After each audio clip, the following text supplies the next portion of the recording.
In 5, 4, 3, 2, 1, and we're live! Hello all, welcome back to the INVICTUS stream! My name, as always, is Mr. Harlan Guthrie, and I am here with my lovely friend, Mr. Justin Thomas James! And the ever-talented and handsome Mr. Alex Guthrie. Oh, buongiorno! Thank you very much. Did I just burn there? I don't know, and we are here on this lovely Wednesday night, hanging out with you, the community, for a game that we like to call the Project Lazarus. The Lazarus Project Lazarus. I almost needed to change the name there. That's right. Tonight is a game that is entirely new. It's a one-shot that is based on a movie that you'll figure out pretty quickly. And the community actually helped me write it last night while we were doing a bit of Far Cry 5 streaming. So thank you, community, for helping me create Project Lazarus. But most importantly, it's game night. It's Wednesday night. It's the night of the week that we get together with all of our friends and hang out and chat and joke and make some silly puns about different things. I can't think of a pun right now. Oh, neither. No, neither can I. Terrible puns was the punchline there. Yeah. But if you are... Okay, fair enough. But if this is the first time watching the INVICTUS stream, welcome. We do this every Wednesday night. We do role-playing games from 8 o'clock till 11, typically, depending on how good or bad they are. And we are doing a D&D campaign called Chapters of the Undefeated. I'm really excited to announce that we're heading back to it next week. I know a lot of people... Yeah. A lot of people have been eager to see the return of some of our much-beloved characters. So next week or the week after? No, next week and the week after. We're doing double duty. Nice. So yeah, but welcome. If you are new, please subscribe to our YouTube channel. There's a little button called subscribe. It's confusing. I don't really get it. Wait, what does it do? Well, I don't know. What happens is like a big fist comes out of the screen and punches you in the face. So, you know. Like Monty Python? Like Monty Python. Very, with that fart sound too. Yeah. But yeah, subscribe to us on YouTube. It's a really cool thing for us. I think we're close to 4,000. We must be over 4,000 subscribers. We are over 4,000 subscribers. Officially. This is how much we care about it. We don't even really know off the top of our heads. You go, we've got 400 tens of people. We have, dude, in the past week we got 3 million followers. That's we it. Got 3 million subscribers. We have 4,064 subscribers. I swear we just got to 4,000, so somehow 60 popped overnight. Yeah. But yeah, that's us. So subscribe. Also, if you're watching this video right now, please like it. Give it the thumbs up button. That's the button that has the thumbs up. wait. Yeah, I know. You could also say we've got 4 million divided by 1,000 subscribers. If you wanted to be that way inaccurate, but yeah. So please subscribe. Also, go to the Facebook group. There's two pages we have in Facebook. I should say the Facebook page and the Facebook group. The Facebook page gives you all of our sort of major updates, so make sure that you like that and get the notifications. But join the Facebook group. The Facebook group is where we socialize and we hang out and we talk. You almost started to do a bit of a Goldblum there. We got the page. There's the page. No, I can't Goldblum right now. I'm not in the Goldblum mood. But yes, join the Facebook group. It's where we get together and we chat and we hang out and we have a lot of fun. That's really the spot that we sort of, come together, as the Beatles would say. Also, the Discord chat is a really important spot. If you are chatting along right now or watching, make sure you head to the Discord chat so that you can make some funny comments, like William M87 just did. He said, "It's over 4,000." And I guess there are dozens of us. Dozens of hundreds. So yeah, that is where we're at. Tonight is going to be an 18+ show. In fact, 99% of what we do on the INVICTUS stream is an 18+ show. We're just an 18+ stream. We say 18+ because we're Canadian. I think in the States they say just hard R or X-rated. I know. I think in the States they're just like, yeah, just watch it. There's like, fuck you, watch it. Just fucking watch it. We're not gonna do anything. Well, before warning, there is those discretions advised. as Canadians, hardcore Canadians here, we swear a little bit on this here stream. So we swear on the stream there. We want to make sure that only people 18 plus hear our swears, so that they don't come home. We want to make sure that they don't. Yeah, well, you know, because we're good boys up here in Canada, and we want to make sure that we're not doing the no words, such as no words. Bottom loose, like beaver tail. Beaver tail. Oh, don't get the beaver tail going. Oh, like Canadian, a fox anus. Like a fox anus? Is this a sexual maneuver I'm not aware of? Are you from the east? Don't come here till I tells you. The Irish and the Newfie is like, it's like pretty, it gets a little closer. It's a little closer, doesn't it? But yeah, so it is an 18 plus stream. So make sure that if you're not mature enough, do everything that I said first. Subscribe and like the video before you close it, and write to your local FCC chairman. I mean, we're Canadian, like we just said, so we don't really follow those guidelines. These guys said some mean things. YouTube channel. I think over the years we've gotten some pretty offensive content, so I wouldn't be surprised. We sure did. And this week we brought one up, and which one? Has it been a year yet since? Is it the anniversary of your lovely comment? No, I just posted that because I thought Harlan's fat and bald and gay, probably. Like being gay is a diss. Just admit it, you're gay. Yes, right. It's like, well, you're gay. It's like, is that meant to be is that meant to be a bad thing? It's like, can't really throw things like that around. All of that stuff just came out pretty much as a compliment when you think about it. It was so much like, you go jerk off to your painting. I was like, yeah, fuck, I have. It's fantastic. I miss it, actually. It used to be in the background when I was upstairs. Now I don't have it anymore. So we'll have to bring that lesbian painting back in some way or another. Anyway, what are we doing? Tonight we're playing a game called Project Lazarus. We're probably going to be using the Wushu system, which is a system that is very light in rules, not heavy. What's the opposite of rules heavy? Light. I just said that. I'm talking in circles. You know what we should plug, because we never plug it? Our Twitter. If you're on Twitter, follow us on Twitter. We have Twitter? Yeah, we do. Also, follow us on Instagram, because I've been trying to use it more. And noticed that. Yeah, it's really good. Oh, you know what? Hey, I'm going to give a few shout outs before we jump to MVP. This week on Kickstarter, a sort of friend of ours, Alex Roberts, who she's done a whole bunch of awesome stuff for Bullpup Games, I think is the name. Anyway, they've released a game called Star-Crossed, and it's on Kickstarter. And basically, it's a game where of like Forbidden Love, where you play two characters of various species and types, and you use a Jenga tower in it, similar to how Dread is, I think. Well, it's not similar, but you use a Jenga tower. It's similar in that way.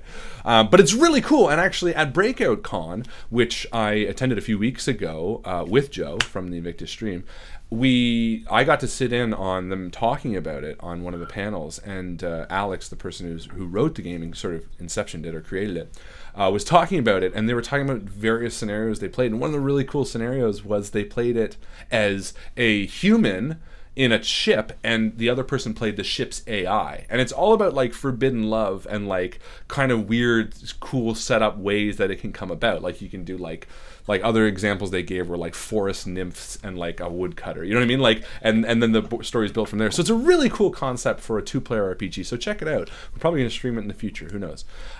Star-Crossed, it is on Kickstarter. Check that out. The other thing I wanted to say is our good friends at Gamers Galaxy, which is a TV show here in Toronto. You can tell I'm outside Toronto because I said Toronto. People from Toronto say Toronto. I say Toronto. But Nina, who is the host of Gamers Galaxy, did an interview with Joe and I when we were at Breakout as well. I'm going to post that shortly. It was really cool, and we got to talk about the community, and we got to talk about what we do at Invictus. And so if you happen to catch that YouTube video, please like their page and sort of subscribe, because she's very cool and deserves all the recognition. She does a lot of work there at Gamers Galaxy. So check that out, and well done, Nina, for involving us. Feels good to be involved. Yeah, and of course, when you're involved, you also have the chance to win something we like to call MVP. MVP is the person or persons in the group that we sort of pick out and honor. Did you just burp into the mic, Alex? I'm sorry. No, was you? I'm sorry. I love how you automatically jump to me. I figured out of the person who narrates audiobooks and you, a drunken asshole, I figured the guy who narrates hold the on. audiobooks. Did you hear the quality of the burping sound? That's true. Yours would have been. You should have. You really should have. I used my diaphragm for it. That's what you have to burp. Make sure I support it. But when you join the Facebook group, you get a chance to win that MVP, which is the most valuable post. And this week, we would like to award it to Mr. Marvin Tanner, who had a great question about if you had a time machine, who would you invite to join the stream? And we had a whole bunch of awesome answers. Some of the best ones were Justin. I think you were like the first person to answer, and you said like Edgar Allan Poe, didn't you? I was all over that shit. Yeah, except I know nothing about Edgar Allan Poe, but he'd be cool, I think. Oh, so you're just like a hipster. You're like trying to say it because it's.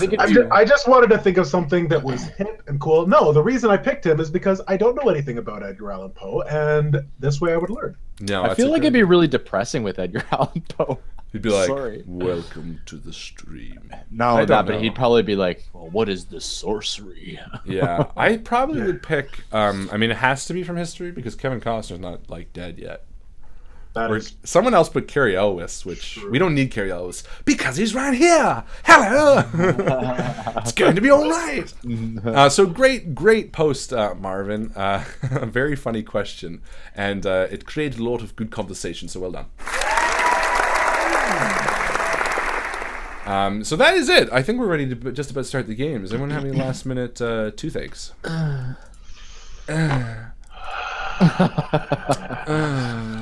want to plug something. Plug away, baby. Me too. Done. Yeah, actually, no. I can wait till after. No, you can plug. No, plug it. Well, okay. I'm gonna be doing a show, Sound Booth Theater. Oh no, don't do it. No, forget. Okay, I'm just kidding. Go. I'm joking. Me and some narrator friends. We're doing it a little bit differently. I'm reading a book right now called. Oh, what's it called? Dark Elf Chronicles. There is another part of that name. And right now we are in the pre-read process for the narrating. And cool. We thought it'd be cool if we pre-read the book. If you guys wanted to pre-read the book, or anybody interested in watching, pre-read the book. And then on Monday at 8 EST, I am going to be getting together with the author and the other narrator over Google Hangouts. And we are going to be talking about the book and going over notes and coming up with ideas for the audiobook. And if you're into this sort of thing, then we'd be happy if you joined and gave your suggestions if you read the book and brainstorm with us. Yeah, so that's Monday at 8. What a great idea. And how are you just going to post the link in the Facebook group? Yeah, I'll post the link in the Facebook group sometime this week, maybe tomorrow, and I'll show you guys what book it is we'll be reading. So if you do decide to pick it up beforehand so there aren't any spoilers, then it's really good. I'm really enjoying it right now from the pre-read so far. Good. Post-apocalyptic. Post-apocalyptic? Post-apocalyptic? Listen carefully. Yeah. Plack off. Flick it to Mac. Plack off a tick. Got it. So it's a as he said, it's a post-apocalyptic book. So make sure you do that. All right, let's do this shit, ladies and gentlemen. book. Yeah, that's. Did I just take it too far? You always do. I just took it too far. There was a line. Ladies and gentlemen, without further ado, Project Lazarus. Everybody shut up. Oh, Lazarus. Sorry, go. Start again.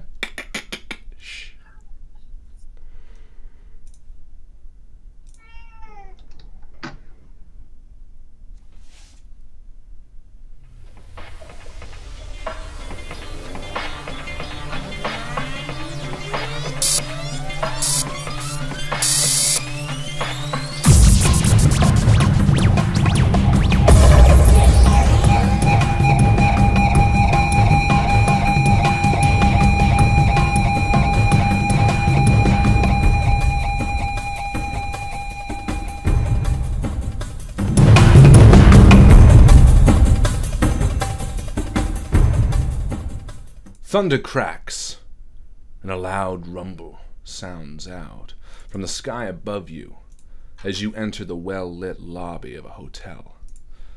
Before you is a large double staircase. At the top of the stairs, an older woman in a long red dress argues with a man in a tuxedo. Tears in her eyes, she pulls away from his grasp. To the right of you, you hear a loud ding as the bald, dark-skinned man at the front desk slaps a gold-plated bell. Before him stands a young, nervous-looking man with thick-rimmed glasses. The bellboy comes within seconds. He looks to be thin, a wire-framed man with black hair and a bit of a limp. A heavy-set man brushes between the two of you, coughing loudly as he does, knocking the wet newspaper out of your hand, Andy. It hits the hotel lobby floor with a wet thud, and you look down to see the date, September 26th, 2018. You look up for a second, see a man standing maybe a foot from you, and before you can say anything to him, a small voice sounds from behind you. Do you have the time? The voice says. Yeah, I look to my wrist to see if I have a watch or anything. Yeah, you do. And it says 8:52 p.m. Yeah. It's 8:52. Thanks. Who am I looking at? You're looking at an average height, average build person. Their only defining feature is sort of a scar across his brow from the right to the left, bisecting from his eyebrows. He's got dark hair, dark eyes. And he sort of very calmly nods and heads into the lobby.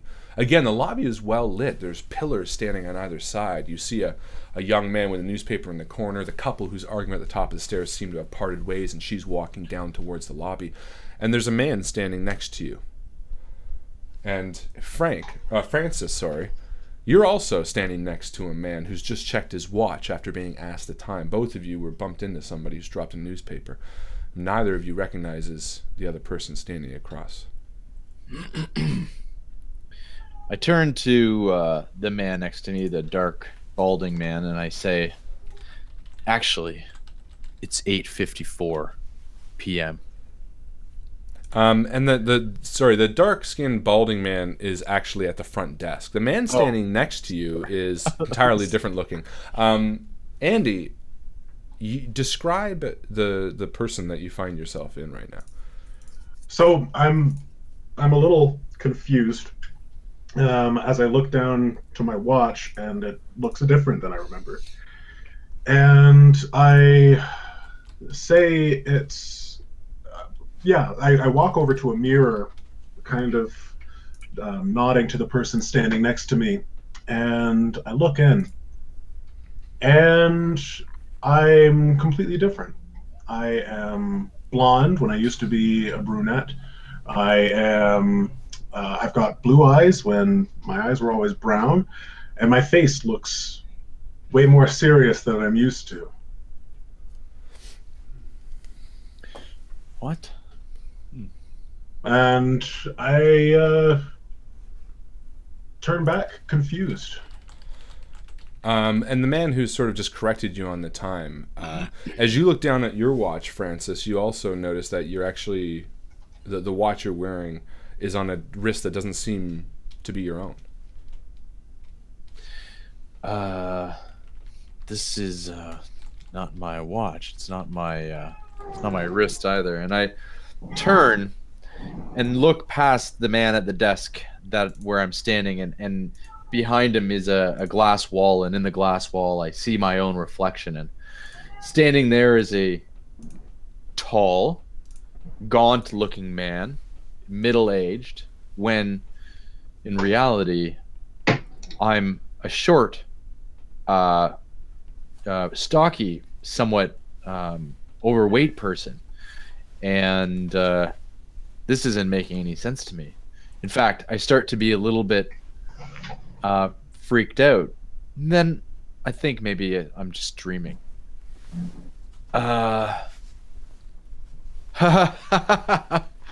This is I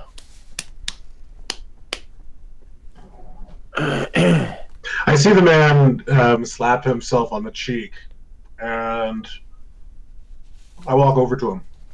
I say,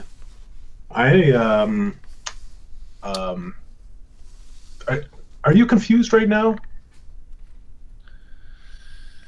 And I look at the man who's talking to me, and I ponder to myself if this is really a dream or if this is reality. And I look down at my hands, and before answering him, I give myself a couple more slaps. And I look right into this man's eyes, and I say, am I confused right now? I know I am. I feel like this isn't my body. As strange as that sounds. Really? Yeah, I don't know. It's Well, you know what? I'm very confused as well. I feel the exact same way. I feel like this is.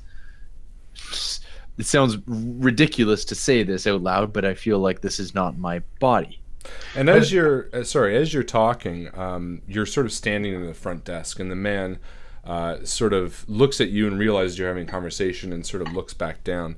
And as you do, you see sort of a lean, stringy, younger-looking man, about 24 years old, walk up to the front desk, sort of between you two almost, and he's a bit unhappy, and you see he's wearing a janitor outfit, and he says something to the man behind the desk, but you can't quite hear.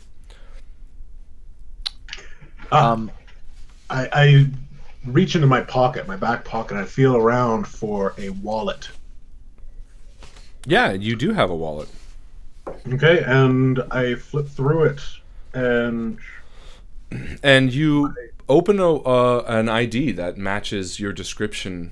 It looks exactly like the person that you looked in the mirror, and it says Dirk Pendleton, and you're middle-aged, and sort of everything that you've can look at on your driver's license is Chicago, has an address in which you don't recognize.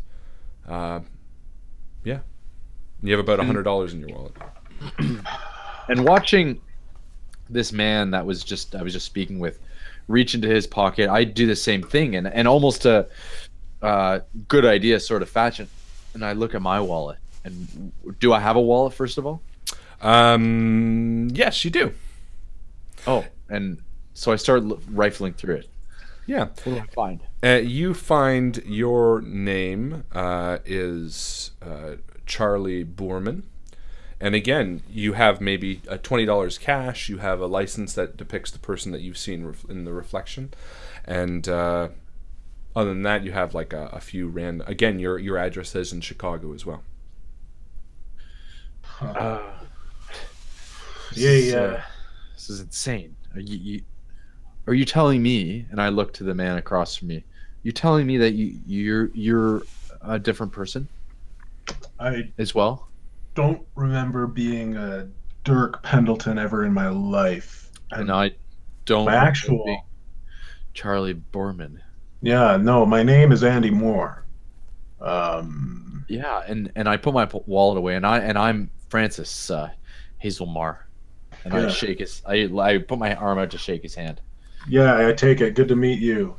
And the hands feel odd to you almost. I mean, they're entirely yours. You feel like you've always felt, except you know that you are not who you seem to be, and you're sort of freaking out a bit. Okay. Well, yeah. Did you have any idea? Well, what are we doing here? No. Why don't we? And I put up a hand and I go over to the front counter, the dark-skinned bald man. Mm-hmm. And I gesture for Francis to follow.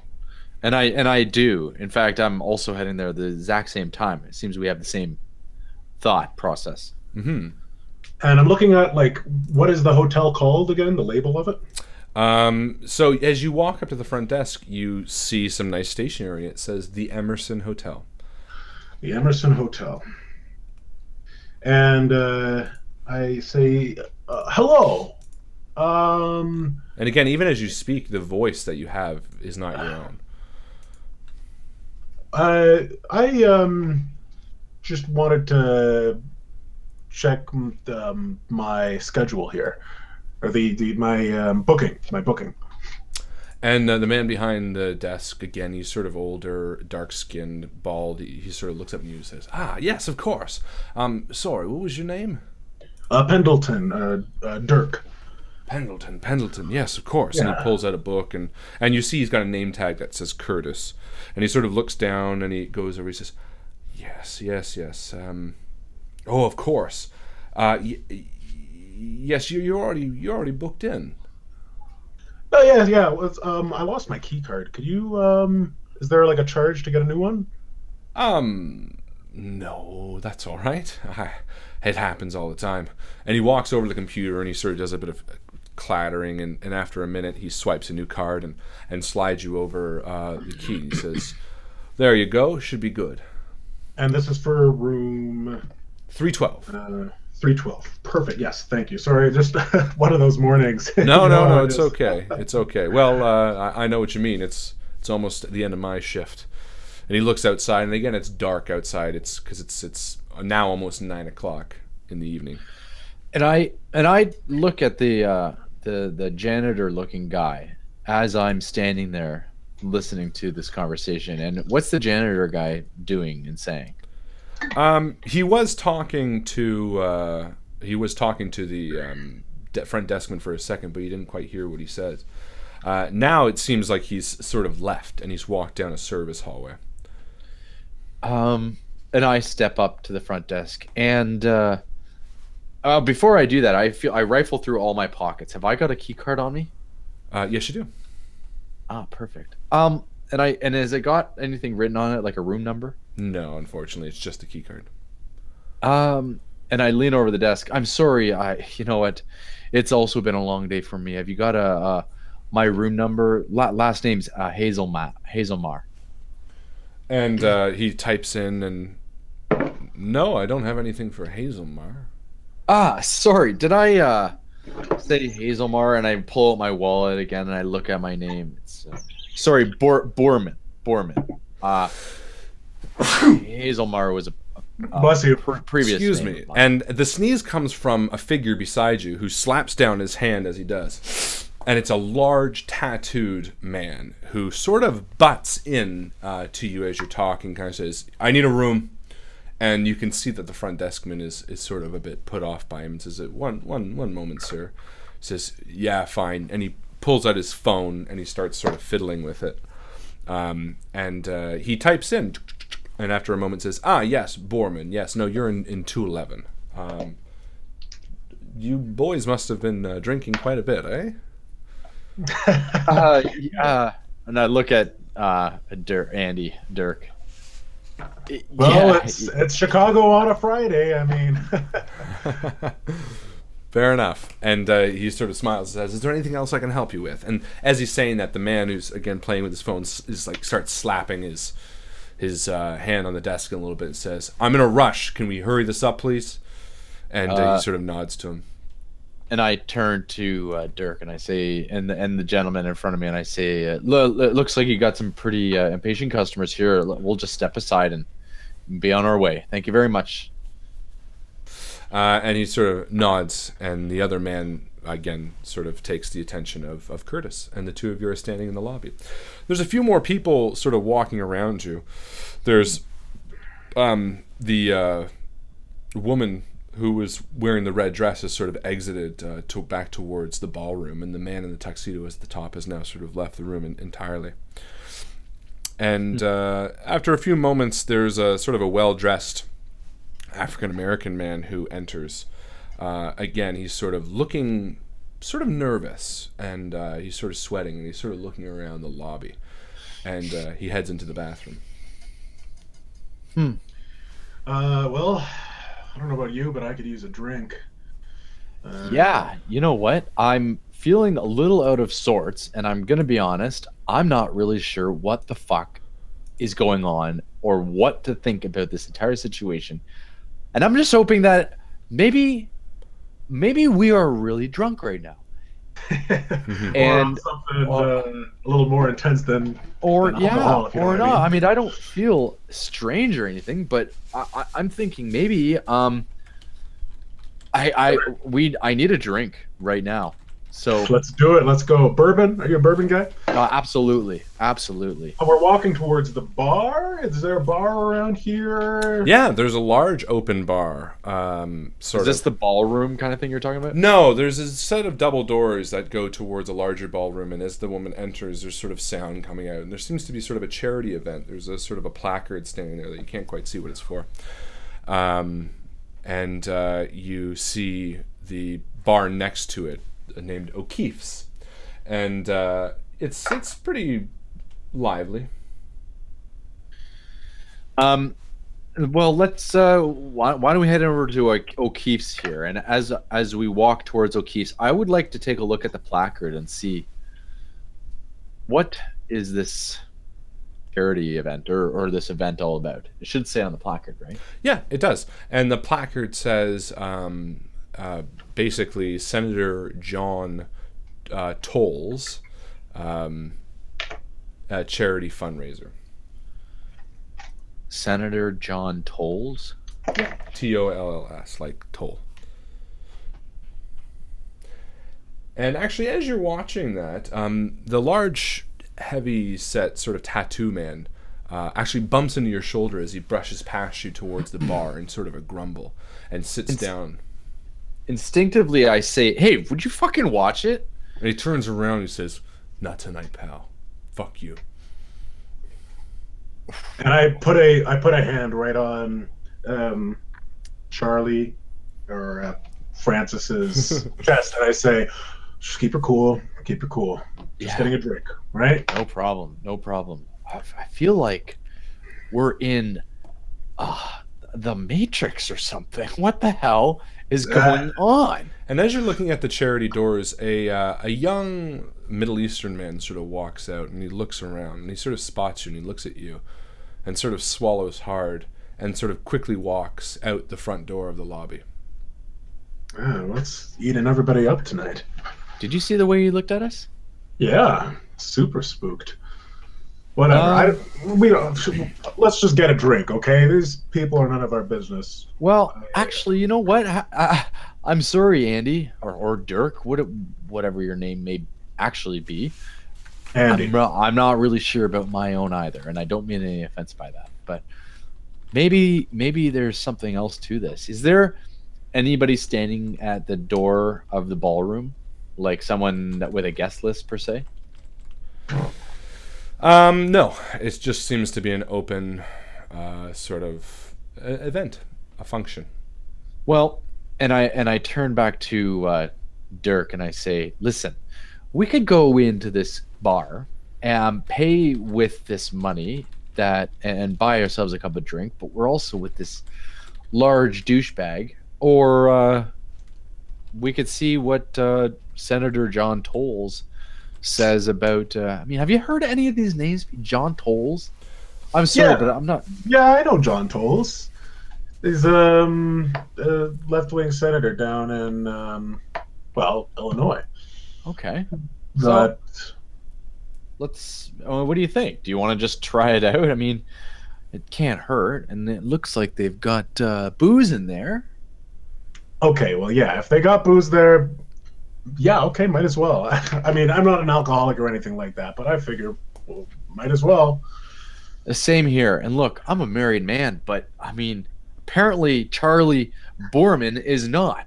So, so what are you thinking? Are you gonna have some fun tonight? Or what are you thinking, Andy? Are you a married man? I'm not. I'm a bachelor, but okay. Well, I mean, yeah. I mean, I love my wife, but I don't seem to be the person married to my wife anymore. Well, let's just see if we can get in, and yeah. So I mean, I know. I'm thinking I'm dreaming right now. And I put it this way: I have no intentions. My point is, let's go and have a little bit of fun and see what happens. No intentions, though. No intentions, but see what happens. Exactly. We all know what "see what happens" is called. No. Seriously, Dirk. Andy. All I mean is let's go have a few drinks at this charity event. There was that red dress woman, and normally, I mean, I wish you could have seen Francis, because Francis is not a very attractive person, but you know, it seems that Charlie if I do say so, and I look at myself again in a reflection of a window, is not so bad. So I mean, we're walking and talking right now. Yeah, I'm shaking my head, smiling as we're walking towards the charity doors. And as you're walking towards the doors, you actually hear a voice on the other side of it, almost yelling, sort of screaming over the crowd. It sounds angry, and you can't quite make out what the voice says. And what happens as you open the door to the charity function happens in a moment. The two of you are sort of talking and laughing, and you open. And the voice sort of fills the lobby for a moment before an explosion. And the explosion courses through the charity ballroom. You see the tables flip in slow motion. You see the viscera and bodies explode before your eyes just as it opens sort of a shred. The shock wave erupts, blowing the doors off their hinges as they slam into the two of your bodies, throwing you into the lobby, which is filled with flames engulfed. For a moment, you feel your skin crisp and crackle as you explode and die instantly. Jesus. And then you wake up. You hear a voice fading in the distance, and it slowly becomes louder. Commander Edward Roth, please answer. This is Commander Edward Roth, please answer. And suddenly the two of you open your eyes, strapped to opposite walls of a small dome. You can see your breath. You're wearing your military garb, each of you, and you're strapped to either side of a dimly lit orb, a small screen projecting a man. This is Edward Roth. Come in. Can you hear me? Lieutenant Moore, Lieutenant Hazelmar, can you hear me? This is Commander Edward Roth. Please respond. Lieutenant Moore. This is Lieutenant Moore. Do I have any recollection? I'm having a bit of a brain gap here, sir. You can fill me in on what's going on? And you're looking across at a man that looks different. And together, the two of you sort of look up at each other. Two different people, again, wearing your army uniform. Yes, this is Commander Edward Roth. We are experiencing a bit of technical delay. Hold on one second. And the camera clicks off for a second. And we're both awake at this point? Yeah. Do I recall anything of what just happened? You recall everything that's just happened in the hotel lobby, but this room seems odd to you. It's cold and metallic. And you're looking across at someone who looks completely different, but they're wearing military garb, much like yourself. Did he call you Lieutenant Hazelmar? Yes. Huh. What did he call you? Lieutenant Moore. We Andy. met before. Yeah. Andy. Well, this is, I've got to say, the most fucked up dream I have ever had in my entire life. In fact, I would even go as far as saying that was a phenomenon-ish. You had a dream too. I had a dream. Yeah. And well, I was speaking with a person that didn't look anything like you. His name was Andy Moore. Hotel lobby. Yeah. Explosion. Yeah. What is going on? And the small screen clicks back on. This is Commander Edward Roth. Sorry about that. And we're having a little bit of difficulty. And before they can continue, I turn to Andy and I say, "Let's just keep it for now." And the voice comes on and says, "Lieutenants, what did you find? Did you find out where the bomb was?" And I look quickly. I quirk my head towards Andy. I don't know what's going on, Commander. I'm sorry, but can you please explain what the fuck is going on here? And he's sort of, and you can kind of see it's a small monitor, and he covers the mic, and he kind of leans back, and he talks to somebody off camera, and he comes back and says, "Yeah, lieutenants, we've been over this a few times. Obviously, the memory enhancement hasn't been working just yet. We're gonna have to try a few tweaks. Can we change that, please? Thank you. All right, lieutenants, this is part of the Lazarus project, Project Lazarus. We are trying to identify a few pieces of information." And he covers the mic again and sort of leans off and says, "Hold on one second." And the monitor clicks off for a second. Are you telling me that through some teleportation or dreamscape or something, that they're sending us to do investigation in our dreams? Something like that. Are we like wired up, like with our heads in like? Yeah, you're sort of connected to anything. Yeah, you're sort of like attached to like a wall in sort of like a jumpsuit type thing. You have straps on your crotch and on your arms, and you have this sort of like headset and sort of a visor that's all tapped into your brain and neural paths and things like that. And we're attached to the wall? Yeah, you're both sort of suspended almost. Okay. That's what it looks like. Wow. And the thing comes back on. All right, boys. Look, we've explained this a few times. Listen up this time. I want this to be the last time we've explained it.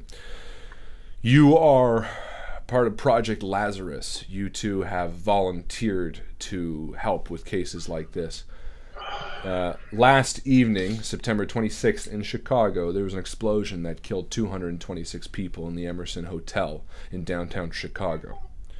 You two are being sent there to understand exactly what happened, inhabiting the lives of two people who died in the blast, so that we can understand exactly what caused it, and more importantly, who caused it, as this person has made threats of a second bomb, again in the Chicago area. Okay. How am I feeling? Like physically, mentally? Am I feeling drained, strained? You feel, very confused, like your brain's been just thrust back from a different time and place. Yeah. And you know your entire life. You know your parents, you know your anyone you might have. You know yourself as Francis Hazelmar. So the idea of inhabiting this body, which felt completely different only moments ago, is totally throwing you for a loop. Okay. And I turn to Commander and I say, all right, so what are you doing differently this time that is going to help us jog our memory while we're in there? Because I'll be honest, Commander, when I was in there last, I had no recollection of what I was doing there. In fact, I woke up looking at Lieutenant Moore, not sure who he was, not sure who I was. What are we doing here? Look, we're trying to adjust the meds so that you're injected with a little bit of less of the agent that will keep you, hopefully, memory more. Yeah, so we're trying to stop a bombing right now, right? Well, you're trying to stop the next bombing. You can't stop the bombing that's already happened at the hotel. Those people are dead. Right, but if we can find out who did this and what the bomb looks like, you know, what to work with, then that's going to make it easier to figure out when the next one's going to be. Yeah, exactly. Did you find out anything this time? Did you see where the explosion came from? We saw an explosion. Did you see where it came from, Hazelmar? No, I didn't. I just know that it exploded before we even entered the room, because the doors. All I remember is that door hitting me in the face and my skin going crispy. Okay, what do you remember? Do you remember any woman in a red dress? Okay. That Eastern Indian guy. Remember he came out. Middle Eastern guy. Eastern Indian. I thought it was East Indian. Might have been. I don't know. I'll have to talk to him. Did anyone say anything? Did anyone seem hostile? Did anyone seem upset about anything?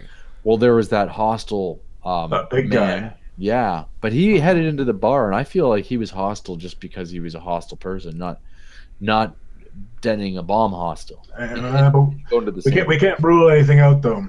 It's also possible that the person was working at the hotel as well, because we can't quite coordinate where the bomb is taken from just yet, but it seems to be not in a room. It seems to be somewhere behind the scenes, perhaps in the underground area of the hotel.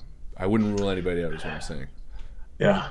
There was a black man, well-dressed, that came in. There was a maintenance guy, right? There was a maintenance guy, right? Maintenance guy didn't seem very happy either. No. That's right. Okay. And then there was the bellhop. Front desk. Curtis. Yeah. And then there was a bellhop too. Or that was the bellhop. Look, guys. So bellhop, a younger guy. Time is not on our side, okay? This explosion happened last night, and the bomber has threatened to do it again, but in a much, much larger and much more public setting. 200 people died last night, lieutenants. I cannot undercut the seriousness of what you are dealing with. You must do everything in your power to figure out who set off the bomb, why, and how, and where the bomb originated. Try to figure out. We think it was remotely triggered by a cell phone. Maybe start there. Again, try to find out where the explosion comes from. You have 20 minutes each time we send you back. That's as long as we can make it. Okay. I understand, Commander. I'll do everything I can, sir. Yep. Same here, sir.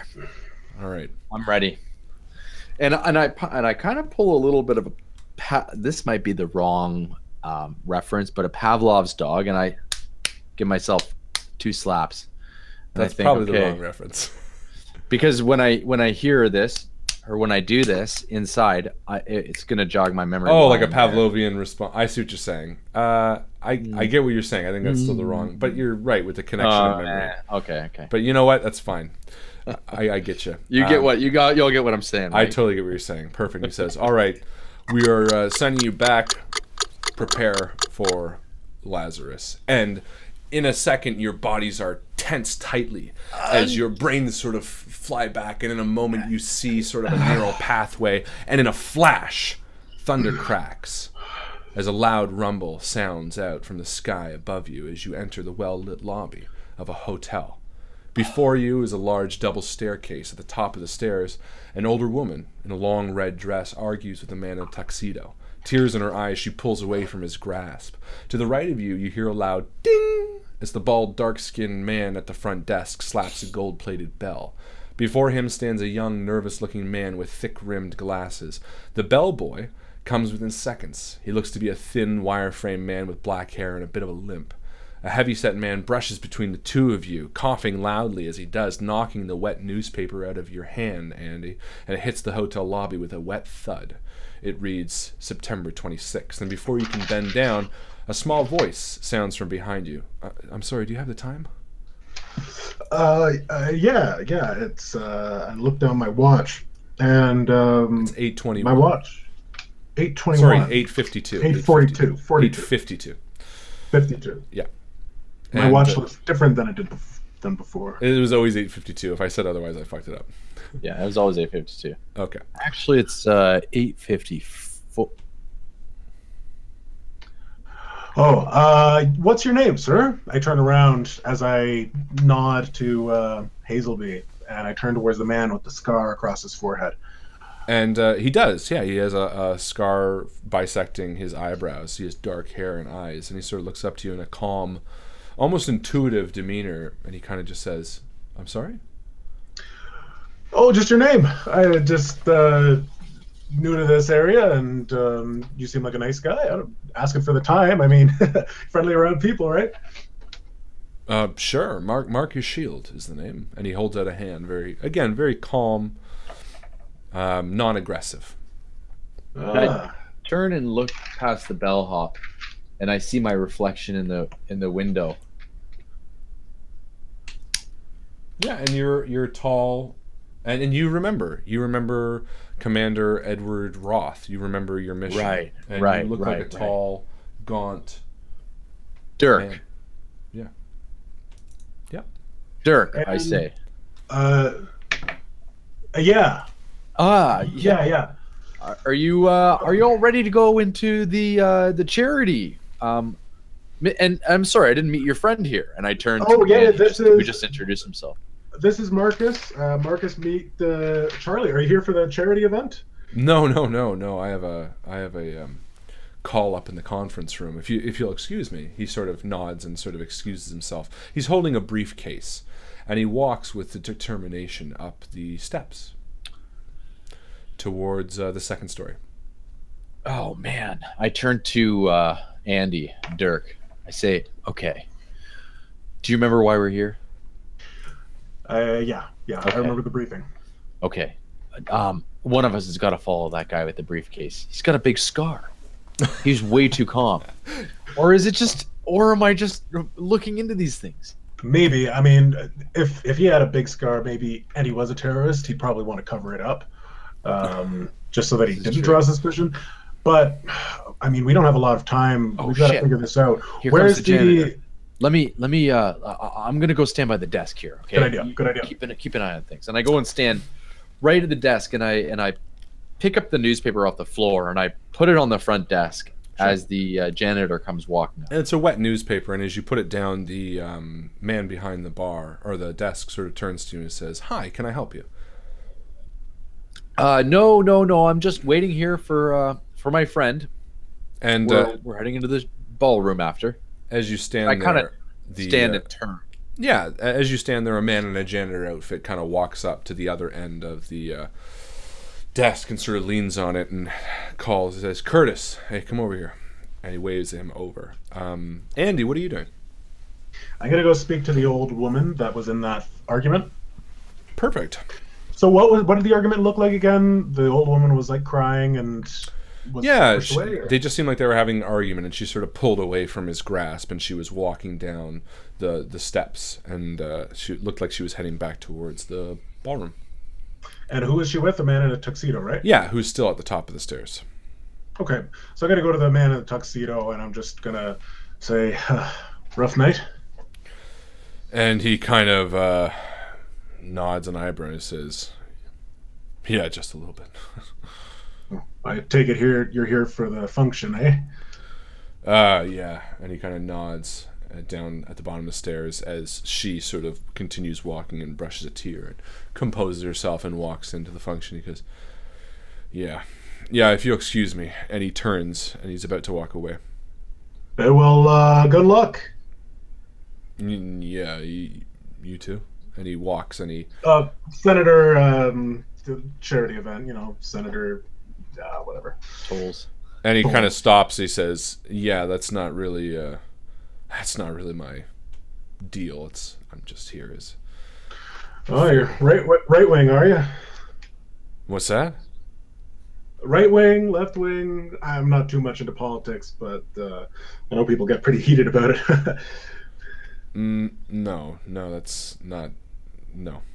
Do you have a cell phone? What? Yeah, but I need to make a phone call. I was wondering if you had a cell phone. I could just make one quickly. I'm not gonna I'll stay right here. I just need to call my wife and just let her know. No, I'm okay. I don't have a phone. I don't own a phone. Oh, okay. Look, can you leave me alone, please? Yeah, sure. Nice to meet you. Yeah. And he kind of turns away and he walks up to the second story, the conference rooms. Okay, old man in tuxedo doesn't have a cell phone. What are you doing with the janitor? So I'm obviously, my intention is to eavesdrop on the conversation between the janitor and Curtis. So that's what I intend to do. Yeah, and you hear this sort of, again, he's lean, stringy, 24-year-old male. He's got brown hair, and his sort of eyes are perpetually frowning almost. He just seems unhappy in general. And he sort of brings over the Curtis. He says, "Where's the goddamn cart?" And the front deskman says, "What?" He says, "Where's the goddamn cart? I'm expecting the cart to come back to the janitorial office, and it's nowhere to be found." And you can kind of overhear a little bit. You hear them coming back and forth a little bit, and sort of Curtis at the desk is very apologetic. He says, I honestly don't know. And he says, "If they left the goddamn cart in the ballroom, I'm going to kick someone's fucking ass." He says, "This place, I swear to God." And he sort of excuses himself and then heads down towards a service entrance. And actually, that being said, I kind of grab Dirk's attention, Andy's attention, and I point as if I'm gonna follow the janitor, and I start to follow the janitor, and I stop him. Okay. And I just grab him by the arm. You follow him a little bit, gently. And actually, just as he leaves the desk, you can see he pulls a phone out of his pocket just to check something and slides it back in. And then you stop him, and he turns around. What? And I pull out my wallet and I flash it really quickly, just like that quick. And I say, "Listen, I'm with Homeland Security. Did you say that you're missing your cart? because it appears that we may have something of a bit of an issue going on here, and we're looking for any suspicious characters. Any idea where your cart might have gone? Who might have taken it? Like, hey, let me give you an idea about how you can deal with whatever you're dealing with. You can go fuck yourself. Hey, listen, kid. Okay. Listen, kid. Do you realize who you're talking to? Yeah, let me see that fucking badge again. What was that? Yeah, I'll show it right as soon as I need to. And I grab his arm and I twist it behind his back. And he takes it like he's like, ah, and he kneels down and he just fucking punches you in the nuts. And and his arm gets freed and he's like, you fucking asshole. And he turns to the front desk. He says, call the cops. This guy's a fucking psychopath. And the front deskman sort of looks nervous and walks over to the phone and picks it up and starts frantically dialing. And Dirk or Andy, you see this sort of all happen from as you're walking down the steps. Hey, and I walk over and I like grab Francis roughly and I say, I'll take him myself. And I roughly and the guy's just walk like towards the door. And he starts walking towards the service entrance again. And he's like, fuck this fucking place. And he pulls his phone out of his pocket as he enters the service corridor. And I whisper into Francis's ear, so no luck with you either, eh? And as you say that, you hear a slap at the front desk as a large tattooed man is at the front desk. But again, sort of out of earshot. What did he ask for last time? He was in a rush. He was in a rush to get a room. And almost comically, I feel like this is all comical. Like, we scatter to our feet and run over, and I like lean on the concierge desk, again eavesdropping on what this guy has to say. Mm-hmm. And he just says the same thing he said before. He's like, "Yeah, give me can I have a room?" He's a little less angry now because before he was sort of interrupting your scene, right? But he was just kind of like, "Yeah, can I have a room?" And Curtis checks him in, and you overhear his name. He's kind of like, "Yeah, it's Jason Boats." And as he sort of gets checked in, he kind of looks at you with a weird eye as he slides away, and heads over to the bar. Before he slides away and heads over to the bar, because I know where he's going, I turn to Andy and I say, "Get a drink at O'Keefe's." Andy? Oh, me. Yeah. Get a You're drink at Andy. O'Keefe's. Yeah. Yeah. Yeah. Let's quickly, before the tall tattooed guy goes in. Yeah, and he starts heading over to the bar as you do walk over there. And as you're following him, you're just about to enter the bar as you see an African-American well-dressed man, looking very nervous, enter the lobby as you enter the bar. Whoa, okay, hold up, Francis. And I turn to face the young black man. I say, "Are you all right? You're looking a little nervous. You need a drink?" He's not young. I'd say he's probably in his mid-50s. Oh, okay. And he was heading towards the bar. Yeah, you look like you need a drink. And he kind of says nervously, he says, no, I'm perfectly fine. And he pulls out his phone and he looks at it and he puts it back away and he kind of says, "No, I have an appointment to keep." And he sort of brushes past you and heads towards the bar. He's heading towards O'Keefe's? Yeah. I take a seat. I see that Francis is in there, yeah. Yeah, so you enter the bar and you see the large tattooed man. You see the African-American man sort of sit down in a corner booth, very nervously, sort of shifting, looking around a lot. And, yeah. And I kind of, and being in the bar first, I kind of take a position where I can kind of see the layout of the bar, and it being a hotel bar, it's not super busy. So I kind of grab a seat right in the middle against the wall. I picture that this wall is also backing against the ballroom. It is. Yeah. So I kind of sit there, and I've got one seat beside me, and it's obviously for Andy here. And I'm keeping an eye on the tall tattooed guy. What's he doing? He is just at the bar drinking, and you can kind of see him muttering under his breath. And he's eating some snacks. And what's the African American guy doing in the corner? Still Nothing? looking around. He sort of looks very, very nervous, and he keeps checking his phone.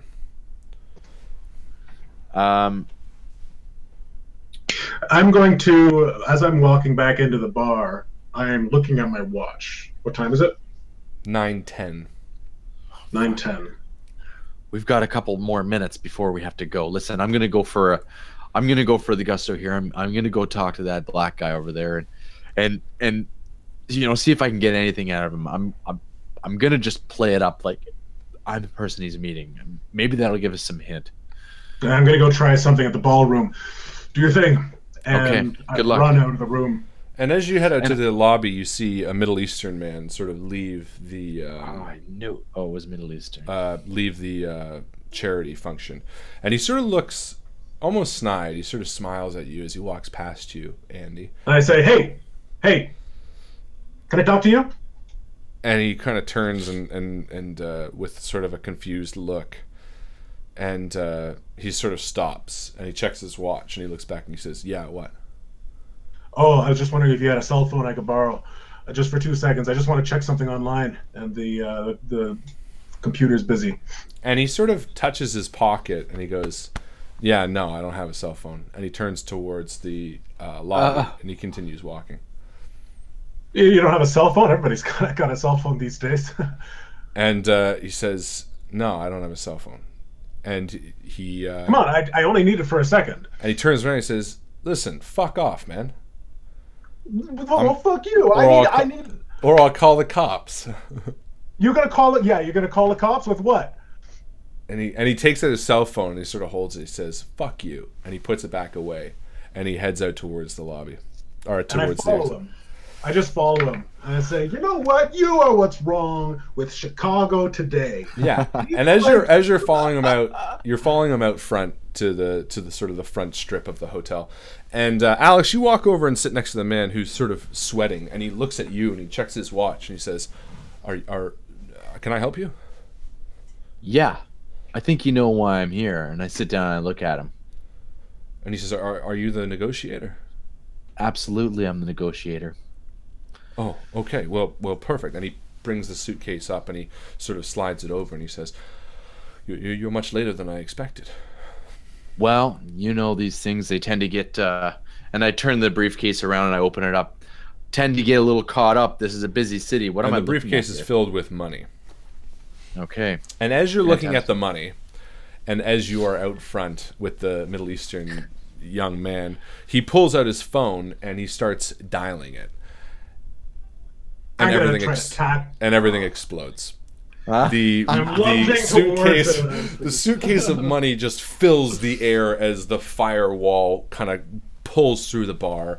It explodes the front lobby, engulfing you in flames and the man with the cell phone in flames, and everybody dies. And you wake up back in the Lazarus tomb. This is Commander Edward Roth. Lieutenant Andy Moore, Lieutenant Francis Hazelmark. Respond, please. Reply. Yeah. I'm here. Are you okay? Well, I fucking just died. Sorry. Yeah, me too. Again. Commander. Keep it professional, boys. I know. How many times has that been, Commander? It's your 13th time. 13? Yeah, Jesus. and we've gotten nothing, and the bomber has threatened to do it within the next few hours. We are under the gun, gentlemen. Well, I hope you know. Andy, what did you find out? This is gonna sound something, but there was a Middle Eastern guy with a phone, and I think he might have been the one. I think he might have done it. And because we walked out of the building, and he pulled out his phone and started doing stuff on it when the hotel exploded. So you can send us back in. We can find out for sure. I didn't get his name, but he wouldn't give me his phone, and he was pretty eager to get out of there. Okay. And I sat down with a gentleman who asked if I was a negotiator, and then handed me a briefcase full of money. Anything I should know about this, Commander? Negotiator? Any idea what that could mean? No, none of the breakdowns have come back. We have no idea who any of these people who passed away were. This is entirely on you guys right now. Okay, well, I guess, I mean, send us back in. We know some things about people. Okay, I know, could it have been Curtis? We didn't have eyes on Curtis, the attendant. Yeah, it could have been the janitor. Sorry, It could have been. That's my system. It sounds a lot like, you know what? If the bomb exploded exactly when that gentleman you were talking to dialed his phone, I say first thing first, we head right into that ballroom and keep an eye out for A, the janitor's cart, B, this Middle Eastern man, and you know what? I'm gonna intercept this black man and tell him I'm the negotiator right off the bat, and really get to the bottom of what the heck is going on there. Okay. Because what if he's there to pay off? What if he's there to pay off somebody to not make the explosion? I don't know. Could be. But, I mean, most important thing is we got to figure out who's causing this explosion. Commander. Yeah. That's right. If I were to, say, take the phone from the person who caused the explosion, if I were to take that away, what would happen? Would the place just explode? I mean, this is what, some kind of program, like a dream? Like No. Listen, gentlemen, this is not a program. This is a project that's been funded by the government independently. This is something that allows skilled, qualified military personnel such as yourselves to inhabit the lives of people before they died. What you're reliving is not a simulation. This is living in the shoes of two people who died in that blast last night. If you remove the cell phone, that bomb will not go off. We'll pull you out in 20 minutes regardless. Should you die, you need to reset. We'll pull you out regardless. But ultimately, you need to understand that your actions are going to have consequences in that world. For all intents and purposes, it is a real scenario. And the bomb goes off at exactly what time?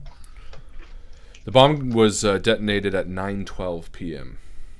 So you have 20 minutes to the dot when we send you back in. I suggest you set your watches to time.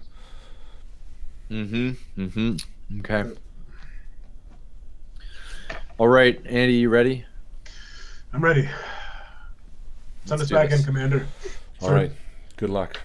And again, you're sent back through. And thunder cracks as a loud rumble sounds out from the sky above you as you enter the well-lit lobby of a hotel. Before you is a large double staircase. At the top of the stairs, an older woman in a long red dress argues with a man in a tuxedo. Tears in her eyes, she pulls away from his grasp. To the right of you, you hear a loud ding as the bald, dark-skinned man at the front desk slaps a gold-plated bell. Before him stands a young, nervous-looking man with thick-rimmed glasses. The bellboy comes within seconds. He looks between you two. He looks to be a thin, wireframe man with black hair and a bit of a limp. A heavyset man brushes between the two of you, coughing loudly as he does, knocking the wet newspaper out of your hand.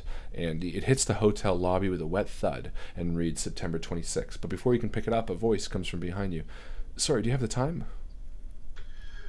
8:52, I say without turning around. Oh, thank you. And the man continues on towards upstairs. And I begin walking right away. Francis? Yeah.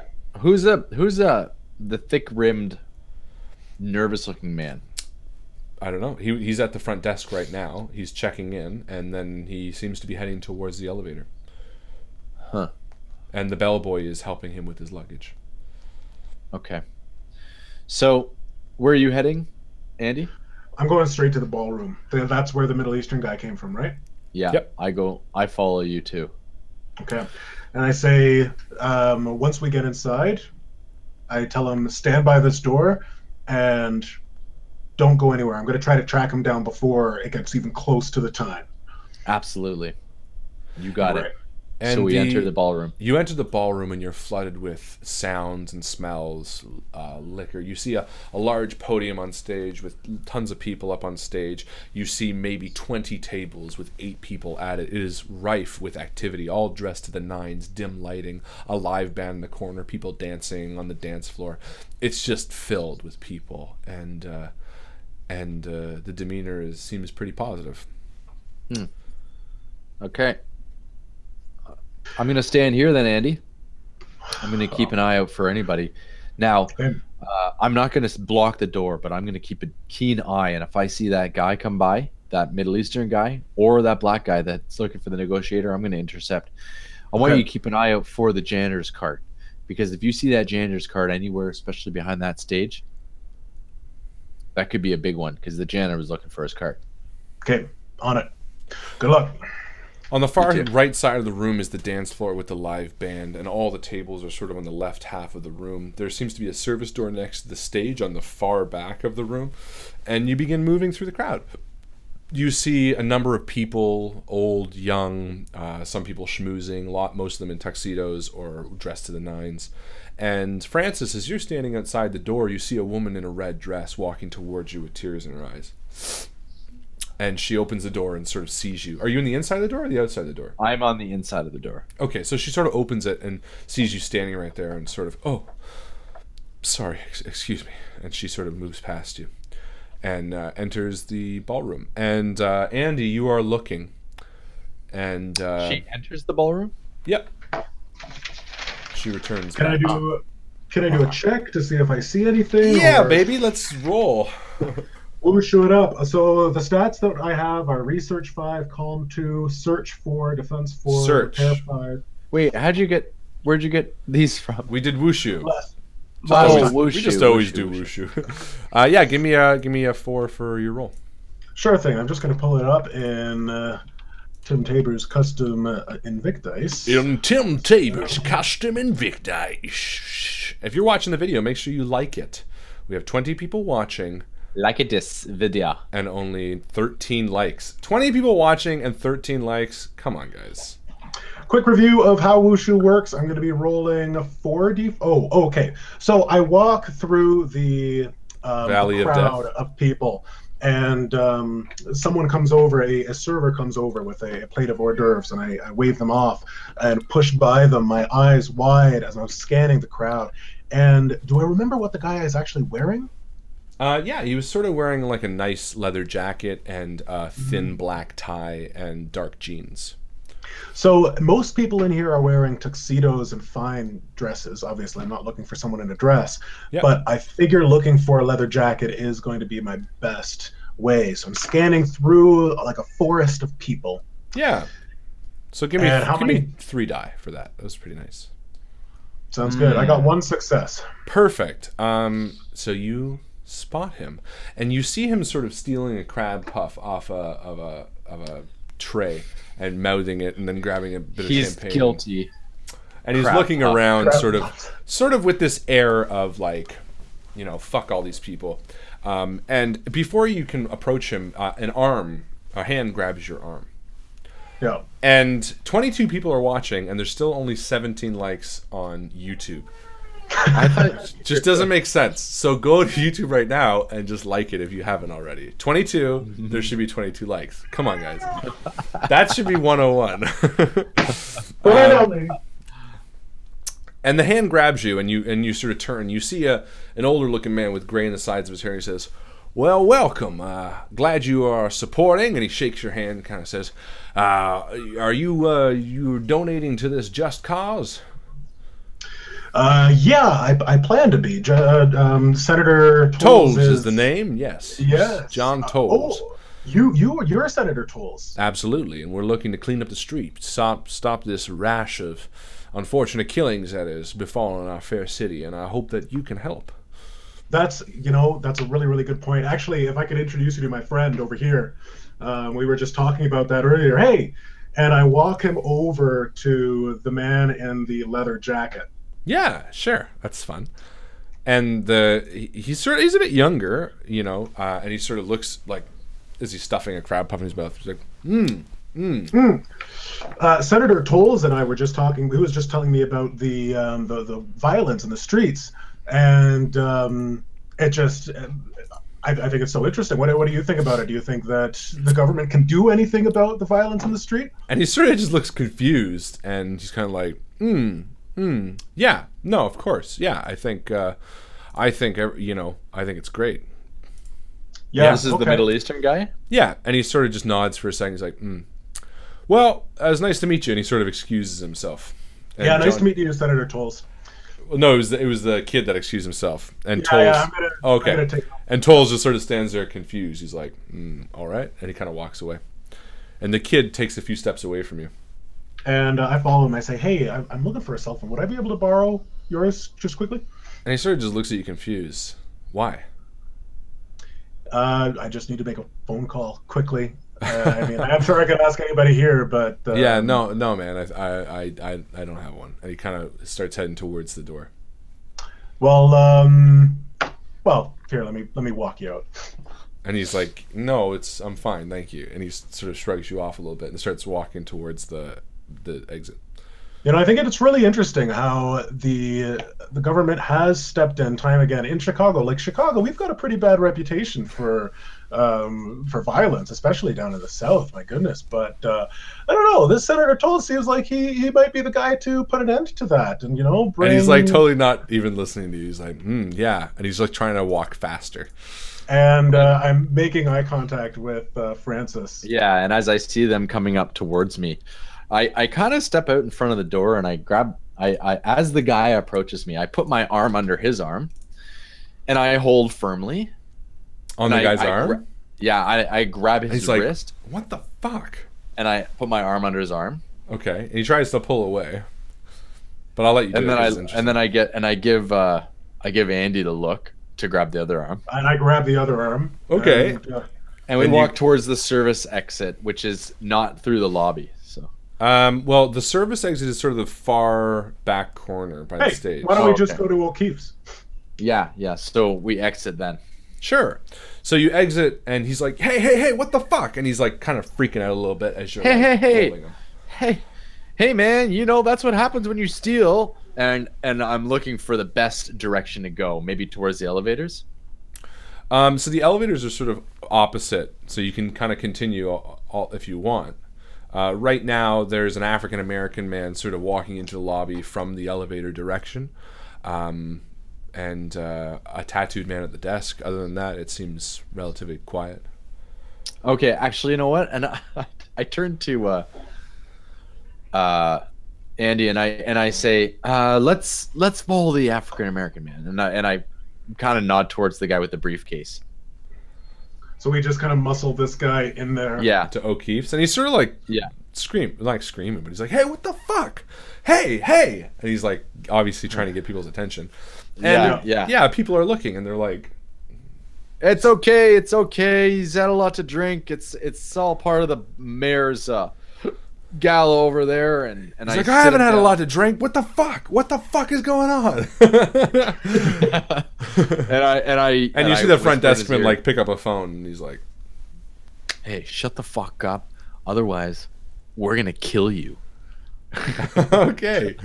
And I say give me like a threat or something like that. Give me a threat roll. Calm. Let's give me a calm roll. Sure. Try to calm. For calm? See, I didn't do a character. I have last week's. So I guess I'll do that. Just do last week's. Same difference. I was like an explosive expert last week. Yeah, that's okay. All right. Well, you're a military guy still. Calm. There's a calm surrender. D6. How do you forget this? So I'm like, shut the fuck up, or we'll kill you. I will literally take this knife and jam it up into your neck. Oh, whoa! Cut you. We just need his phone. That's it. Yeah. Well, you don't understand. The thing is, I like violence, Andy. So we follow the black man into O'Keefe's. But I need him to as the tattoo man. I'm wondering how many you're going to give me. So I'm trying to be descriptive. 2. What's like 2? I see. 2? Yeah. Come on. You weren't really that descriptive, no. Fine. And you don't succeed. So this guy freaks the fuck out, and the tattooed guy actually comes over and he puts a hand on your shoulder. He's like, hey, what the fuck's going on here? And I turn to him and I say, why don't you mind your own fucking business? What the fuck, Francis? No! We have reason to believe that this man is a terrorist. And we are holding him until the police get here, all right? And the dude in your arms is like, what are you, a fucking racist? Just because I'm Middle Eastern? Yeah, Not at actually, all. It's got a lot to do with a lot of things. We don't have any other reason than we have been put onto you, and we're just waiting until... And the tattooed guy looks at you and he's like, guys, this is so fucked up. And what do you care? A security guard sort of walks out from behind the lobby, and he's kind of like, can you unhand the man, please? No, please, sir, call the police. Let the police deal with this, because the police are on their way, believe me. The police are on their way, so we're just going to wait for the police to get here, because we have reason to believe that this man is a terrorist, and he has a...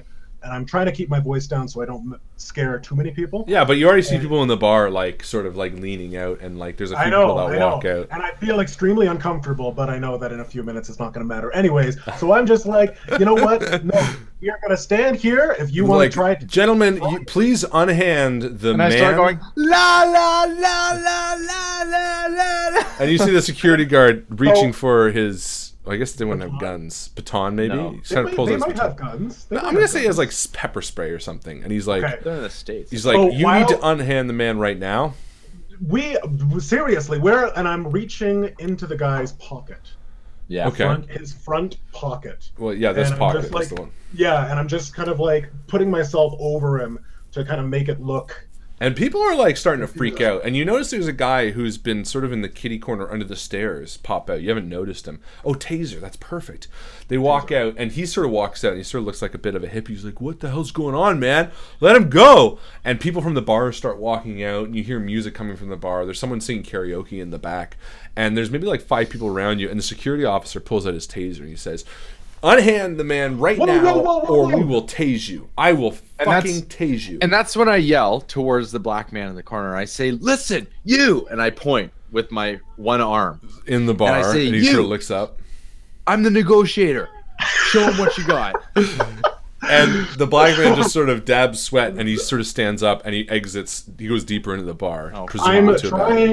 What I was saying about the pocket is I'm trying to take his phone. I'm trying to slide it from his phone. So it's no problem. So it's no problem to do it. Yeah, so I'm going to say you grab the phone and you say wallet. Pull it out. But what happens is the taser shoots into you the moment you pull the phone out. And the phone goes sliding across the lobby. It just sort of like right in the center of the lobby. As you get tased and you sort of tense up on the guy and you fall over. And Francis, you're staying there alone, and the tattoo guy just fucking throws his arm around you and brings you down to the ground. And as you're being tased, and the guy's on the ground with you sort of being shocked as well, and you're being choked out by the tattoo guy, and the phone is sitting there completely on its own, the bomb goes off and kills everybody in the hotel. And you wake up back in the Lazarus. This is Commander Edward Roth. Please report. Lieutenant Moore. Okay. Lieutenant Hazelmar. Oh, right. Well, I could have gone better. Lieutenant Moore, Lieutenant Hazelmar, please report. Can you hear me? Just one more time. Can you hear me, please? Respond. Yes, Commander. We hear you, Commander. Our lead was a bust. It wasn't the Middle Eastern man. It caused a bit of a scene. But we're ready to go back in. Yeah. Well, good, because you have... I'll tell you right now, you have about an hour and a half before the bomber has said that he is going to detonate in Chicago. And this time it is going to be in a much, much larger building and is going to kill a lot more people. So, get back in there and do a better job. And we are going to stop there for the mid-game post. Just do a better job, all right? Ladies and gentlemen, welcome to the middle of the game. Another round of applause. It's going much better than I thought it was going to go, actually. for the way it's working. Yes, so ladies and gentlemen, welcome. First off, thank you to everybody who submitted their characters for this game. This has really worked out well. Pretty much all of the characters in the game so far are community submitted, which works really well for this game, by the way. And if this system works, I'm probably going to do it a few more times because I'm really enjoying watching you guys try to figure it out. But yeah, so far we have 1, 2, 3, 4, 5, 6, 7-ish people all community submitted that are in the game right now, which is really, really cool. So congrats, guys, for submitting those characters. As always, not all characters that submitted are going to get played, but most of them are. So you might have your own character in the game right now, but you might not realize because their name's not being used or something like that. We still have 23 people watching and 21 likes. So those two people. And I liked. So I went in. Come on, guys. Get your stuff together. But yes, it's time for the mid-game post. Yes, this is source code ripped off, basically. Middle of the game. Source code. Have you I thought it was Edge of Tomorrow. Well, it's very similar, but it's definitely source code. Though. I was at home with Hen yesterday because he was sick in bed, and I was like, "Oh, I remember liking this movie," so I just watched it. And I was like, "Yeah, we'll do that." I'm like, "We'll just do source code, the RPG." And I was gonna call it source code, but I think half the fun was you trying to figure out what the fuck was going on too. So, whatever. Mid-game post. What should we ask? I'm thinking something good. Let's do. I know. Who's the bomber? Who is the bomber? If you know, then that'd tell. Be pretty fun. Yeah. No, I'm thinking maybe who is the name of the tattooed man? I think might be a good question. I can't even remember that now. I do, because I have it in front of me. Okay, what is the tattooed man's name? It is in the mid-game post question, which is just below the Project Lazarus Discord chat. So if you know the answer, put it there, and we will roll when a certain number of answers are correct, and then we'll go from there. Is everybody having a good time? Yeah. Oh shit. Accidentally just opened Photoshop. Are you enjoying yourself, Alex? That's all I care about. I am. You know what? It is. I was kind of thinking, we got this. What are we going to do after mid-game post? And I was like, well, maybe we'll run another half one shot. Maybe we'll do another episode 2. And then we didn't got this. You don't got this. And the funny thing is, just to put it out there, I know who the killer is. I'm not fudging it. No. But it's interesting because I was thinking how much you guys are going to track that guy down and try again. But he totally just pulled out his phone to call the police because there was a guy being like, "Give me your fucking phone." Like, why wouldn't he be like, "No, thank you, 911." Yeah. The funny thing is, I was like, "Oh fuck, I can't remember what I was gonna say now." It was perfect timing because he's like, "Yeah, I need to call because this person's harassing the fuck out of me," and then boom. Yeah. That's what I was gonna say. It's like it's oftentimes in RPGs you're like, I jump through the air and I slice off the goblin's head, or I punch the bar owner in the face, and it like always seems to work. And this time it was just like nothing worked. It's like, actually this is like real life. The guy would probably scream. Yeah, exactly. That was very much like real life. Yeah, that was a perfect way to like show that it wasn't intensity of the situation. And to show that it wasn't him. I think I gotta say I really like the ability of this system or this game sort of idea because you can build up to really intense moments without consequence. You know what I mean? Like you're always worried about, oh man, when the cops show up, what's gonna happen? But this really does give you the freedom to be as fucking crazy as you need to be to get the job done. Like you literally could focus on each person and just like kill them and take their phone, but the goal is to do it in a time that's gonna get you the most answers. You know what I mean? Mm-hmm. So like you do have to be smart about it. It's basically like a murder mystery. You have to figure out who done it. Yeah, it's really cool. Yeah. Which I really am not a fan of murder mysteries. So I'm enjoying myself though. Good. Yeah. Well, you're figuring it out. You're doing a great job. It's a good job. It's a good job for a murder mystery. I'm also going to do a quick shout out during this mid-game post. to a new endeavor that we're going to be sort of embarking on in a very, very small way. It's not a huge thing, so don't get all excited. But community member and good friend Jal Watson, who's been with us for a long time, had an idea not too long ago about it within the community about trading and selling games. And I've seen a lot of personal posts that people have done where they're looking to either acquire or get rid of or sell or buy games, RPGs, board games, anything like that. And Jal sort of was talking to me and a few of the other members of the community, mainly Aisha Lyle, Bob Lyle, and Chris Lawrence, about doing something with the Invictus stream to give you guys a place to sort of trade games. If you've played enough of whatever, Zombicide, or you want the newest one and you want to unload it for relatively cheap, or maybe even trade for a different game, we wanted to give you guys sort of a space in which you could do that. So A, it didn't bog up the main group, but B, also allowed you guys to unload some of your stuff or maybe get some stuff. And because of that, we are happy to announce the Invictus Garage, which is a new group that we are going to be starting, which is basically just a place to buy, sell, or trade your favorite games with other members of the community stream. It's going to be a public group, and we're going to sort of launch it later this week, this weekend, I should say. And it's just going to be a place where, like I said, if you want to get rid of a board game, or if you want to get a board game, or you are just constantly trading in stuff like that, because I find as gamers we tend to accumulate a lot of this stuff. Just like mountains and mountains of board games that you don't really play anymore. Okay, question though, are you going to do a subreddit for it as well? Yeah, probably. I think you should. I think a subreddit would work really well. Yeah, we probably will. But for now, it's going to be called the Invictus Garage. It's not live yet, but this is basically our little group. And it's going to be, like I said, a spot that...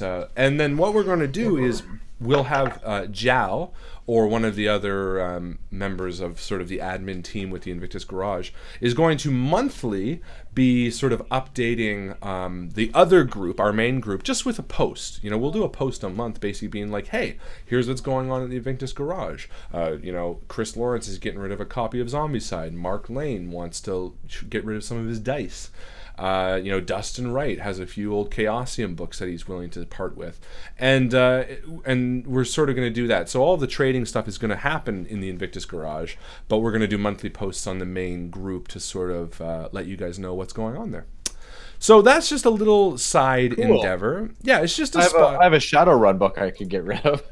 Well, you don't have to get rid of anything if you don't want to. No, but I want to. Do you really? You bought Shadowrun? You don't like it?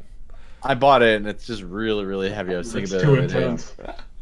Fair enough. I'm not going to use this book. Well, whatever the case, sit tight. Like I said, the group's going to be different. It's going to be public. It's not going to be really a spot for conversation. It's going to be a place to go in, say what you're looking to unload, and sort of just keep it fun and fair and community oriented. And again, it's not going to be the same as a buying site. It's going to be something that is going to be sort of trust-based and knowing-based, and we're not talking about thousands of dollars worth of things. It's more talking about if Chris Lawrence wants to trade a book with Bob Lyle, you can just do it publicly and sort of share it in that way. So again, just a little offshoot of Invictus that we want to hopefully give you guys a chance to involve yourselves with that. So hopefully that's something that if you are interested in, you will look into and enjoy. Mark Lane getting rid of his dice. Yeah, they're all laughing. But yes, and a huge shout out to Jal, who actually came up with the idea. I think he's done a lot of trading through Facebook and was just like, hey, I love the community. I trust you guys. Is this something that we can do? And totally. I mean, these are things, with any of this kind of shit, this is stuff that we want to do for you guys, with you guys. You know what I mean? Like, this is stuff that, especially because a lot of you are in the States. Like, for us, it's not going to be that beneficial because I don't think we're really going to be trading or buying amongst each other. But for you guys in the States, where you can kind of just ship amongst each other, and I mean, even some of you who live in probably the same, I was going to say province. What do they call it down there? States. States? The United Provinces? What are they? United Provinces? United United things of I'm happy. That's the first time I America. Freudian slipped Canada. Normally I'm like, oh, the States up here, but no. It's the first time I actually thought, oh yeah, Canada first. Canada first. Anyway, so there you go. Let's go to the mid-game post and see what is up. So we got 1, 2, 3, 4, 5, 6 answers, 2 of which are correct. What's a 1D2? 1D4. It's a coin. Odd numbers for Chris and even numbers for Michael and Brianna. All right. Odd numbers for... Sorry. Okay, so it's Odd an numbers odd. for Sparrowhawk. So who? Chris? Chris Sparks. Chris Sparks, you win. Go, Chris. Chris always throws me off because she has Sparrowhawks as her name.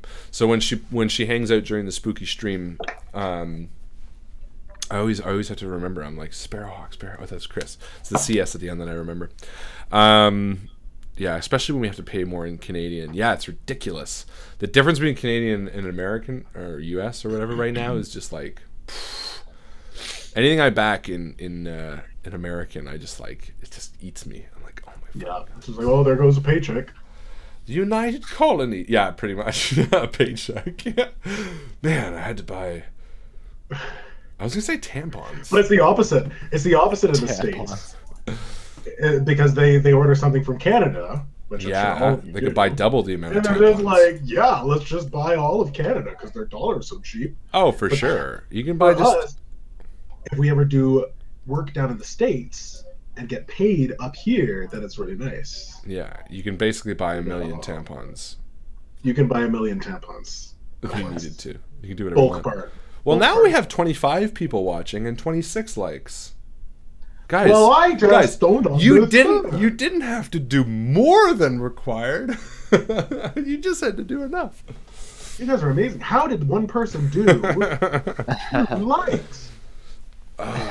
They did the Lazarus project. I mean, Project Lazarus. Yes, they're like, all right, we have the INVICTUS stream, and we only got 25 likes. We got to figure out how to get 26. Gotta go back in time. Now's a good time, before we go back into the game, to tell you all the fun one-shots that are coming this way. Oh, yeah, we've got them all planned out. Yeah. I had an idea. Planned to the T. Do you know what's funny? Half the one-shots are from Aisha's posts. When she's like, game night. Like, the one today was Mad Max. Yeah. And I was like, fuck, I want to do a Mad Max game. Right? I thought the exact same thing. Yeah. That'd be really sexy. I want to do a post-apocalyptic game for sure. Mad Max is tough because it's sort of... Now there's 24 people watching and 27 likes. Guys, you're crazy. What are you doing? How'd you even do that? Oh, Sandy, you're so crazy. Oh, I want to watch Grease. Sandy. I want to watch Grease a long time. Oh, well, Tell me more, tell me more. This should get very far. Andy Moore, Andy Moore. That's my name. I know. Can he find that cell phone? Can I just say, John Travolta is so fucking creepy now. Like, so fucking creepy. What is that about? He's like such a weird looking dude. Like, he's so... I remember just looking at him. Like, he's so... Sandy. done. What are you talking about? He looks like a bulldog now. Like, you know, kind of that, like, stocky, like, no, like, just... Like, what's his name's bulldog? No Freaky neck, looking. like... I don't know. In a good way, The bull terrier? Pitbull Terrier? No, the bull terrier. You mean, what's his name's dog? The hockey guy. John Candy. John. There's something... He just doesn't look... He doesn't look real. Oh, look at that one. That's a big chin. No, that's not real. Okay, this one's fucked too. This smile? He looks like... What is this? That's not real. I know, but it looks so fucked. What the hell is that? He's just... Something about him just... real? Something about him just makes me uncomfortable. It's his eyes. It's his piercing. It's everything. He looks really like... Oh, here he is in the bulldog. Yeah, he's... It's not just the bulldog. It's like the amount of plastic surgery is like... Okay, but you do get where I'm coming from with the Oh, bulldog, for sure, right? for sure. Sorry, Yeah, I'm not trying to discount the bulldog. It might be the smile too just adds to it. Yeah. Yeah, What sounds is- just crazy. Is that even him? That looks like Cavill. What's his name? Who? Oh, Superman. Something about him just is so unsettling. It's like an alien trying to act like a human. What He's just is Like, this? like the stranger that our parents warned us of. yes! This looks like it's James Caan mixed with John Travolta. Yeah. Convolta. John Caan. Yeah, for sure. James Travolta. Someone was mentioning on the Discord that my character was basically the stranger that our parents warned us of. When I was talking to the Middle Eastern guy, like, oh, hey, like, can I borrow your cell phone? Is this Yeah, you okay? guys are a bit racist. Let me tell you about... Well, yeah, we were a bit racist, but also he was very suspicious. I think that if you said, like, there's a suspicious guy, and he's, like, shifty-eyed, and he leaves the place and he uses his cell phone, we would have jumped on him. Joe just sent me a message and said, jumped in to watch you guys talking about Travolta. Stop. Get back to the game. She keeps us in line. No, she didn't say stop. She shouldn't say stop and get back to the game. But she did, like, point out the fact that, what the fuck, guys? People are, like, watching and we're talking about Travolta. Our viewers have gone down. But our likes have gone up. That's okay. What are we at now? 4 viewers? Is this a Photoshop? Is this a Photoshop? I'm not sure. I hope You're having not. too much. Oh, it you're having disappeared. too much fun. This one. Yeah, we went think down a bit. that's- That's okay, though. All right, Travolta stream. Next time. Travolta stream. Everybody plays the John Travolta character. Sandy. Oh, Sandy. Welcome to the stream. Welcome back, Royale Cotter. with cheese. Those were the days of him. Those were the days. All right. Oh, Enough Travolta because he freaks me the fuck out. Alex, turn off your screen share. Oh, shit. What's big titted anime bitch? What's that? No, it's a work project. Yo, I need my big titted anime bitch. Alex, can you pull up the big titted anime slides, please? Oh, Chris told me what her thing was. I should read it out because it's kind of cool. Because her name is Chris Sparks, but her handle is Sparrowhawk. She said, my whole username is my name, so to speak. Sparrowhawk is the original Anglo-Saxon name that once they spread to Ireland, Scotland, etc., then became Sparks, Spark, Sparkman. It is also the animal in the family crest. And of course, the CS is straight Chris Sparks. Hope that helps. That's really cool, actually. That is cool. I like that. Also, Sparrowhawk sounds kind of like a Pokemon. It sounds William pretty says- badass. William says John Travolta. How to weed out the weak viewers. Yeah, pretty much. If you can't stay with us through Travolta, you don't deserve the Invictus stream. Travolta is like when that girl that you shouldn't be dating says, if you can't take me at my worst, you don't deserve me at my best. That's the Travolta. That's what we do. We're like, if you can't take us at Travolta, you don't deserve us at Carrie Ellis. I also that's good. I also like this post-apocalyptic game where everybody does their best John Travolta impression for the entire game. Do you got a grenade? I'm looking for water. I don't really know John Travolta other than like Grease Travolta. Well, you always just talk. Where you always have to talk kind of like this. That's not how he is it? Yeah. Listen, no, it's kind of like this. It's got to be like Sandy. Everything kind of goes down after. Like a thing does with his mouth. Yeah, Sandy. And you gotta look like a bulldog. Or you do the Pulp Fiction. I mean, you like this. With long hair. I think it might be because his eyes are so small. It's got tiny eyes, Sandy. Got a little marble eyes. I think we're just gonna have to do like celebrity game where we all play celebrities that we can do. Horrible celebrity impression game. Hey, John Travolta, it's Mr. Law. It was a teenage wedding. That's Stallone. That was Arnold Schwarzenegger. I did an entire game as Arnold. I'm okay with that. I am also very jealous of that. I'm impressed that I did it for the entire game because that was a good impression. Yeah, Personally, I'm just saying. personally, everybody has, in their opinion, the best Arnold. No, I didn't think it was the best. I just thought it was good that I did it for so long. I think we all know my Jacob Watterson just says why. It didn't even spell it out. A why? Why? Why?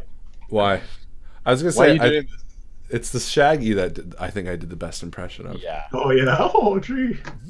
That was like Jimmy Stewart. Oh jeez! Oh no!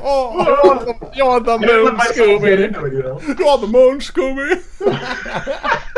Oh, I'll show it for you. All right. Wait, hold on. One more thought. Okay. We should write down our impressions that we like to do and like do well, and then like do a stream where we rotate them. Yeah. And our characters are like the same or trying to do the same, and then like someone will say switch, and then we have to rotate down to a different. That'd be pretty cool. Celebrity. I'd do. What was that guy I did? Oh, Matthew McConaughey. That one worked out well. Your impressions, I think, are the best. Hey. Oh yeah, the Duke. Well, you know, partner, you have to come over here. Yes, you should. Yeah, you gotta touch it. You gotta touch. Why she always touch? Yeah. Well, basically, Michael did John Wayne the entire Deadlands campaign. Totally sucked in. Yeah. But Michael's not with us anymore, so now someone else needs to take over the. Not that he's dead. I keep saying that Michael's not with us anymore. You keep saying that. God bless him. God bless him. He's dead. But yeah. All right, we're ready to start this. Yeah. Let's do it. This was the longest mid-game post ever. That wasn't that long. We've done longer. Let's keep going. I think we have done long. All right, ladies and gentlemen, without further ado, please return to the Lazarus. Nope, Project Lazarus. Project Lazenby. On the Invictus Street.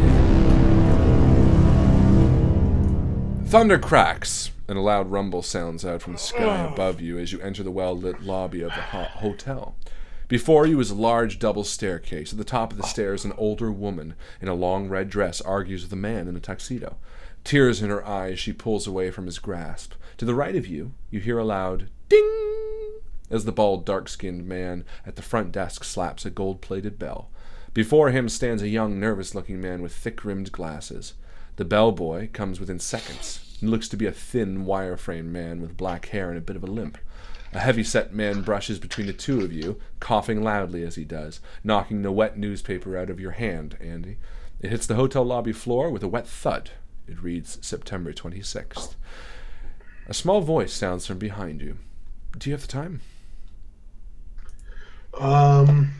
Yeah, I do. It's 8:52. Thank you. He says. Are you in a hurry? Are you heading somewhere? Yeah. I have a meeting up in the conference area, and he sort of smiles and continues on. Okay. Marcus, isn't it?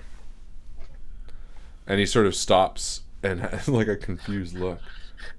Yeah, it is. How did you know that? I believe we've met before, haven't we? Do you work upstairs? No. And he sort of continues towards the steps. Sorry then. And the man at the front desk is led away by the bellboy towards the elevator lobby. And I say to Francis, okay, I think to cover the most ground, we should split up. I'm going to find out where the conference area is. If you want to follow up with the elevator or do your own thing, what are you thinking? Yeah.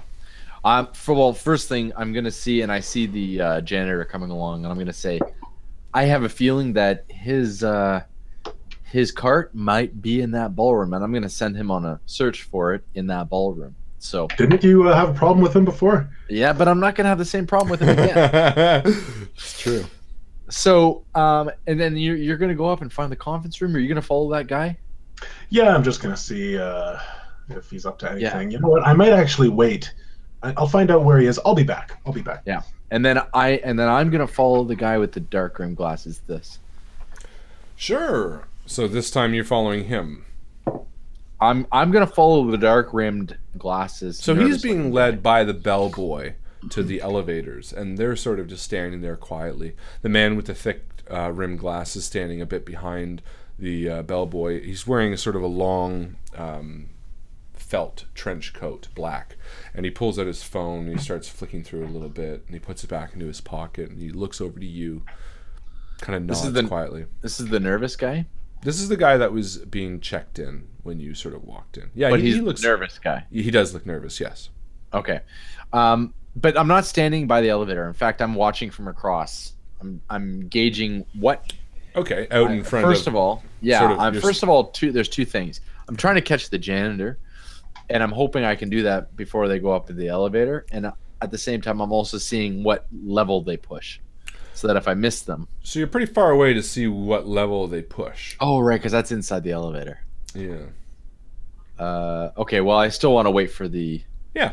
So you stand there and you wait, and after a few moments, the elevator doors open. You see them enter just as from the right side of the right staircase, a door opens, and you see the janitor walk out towards the desk.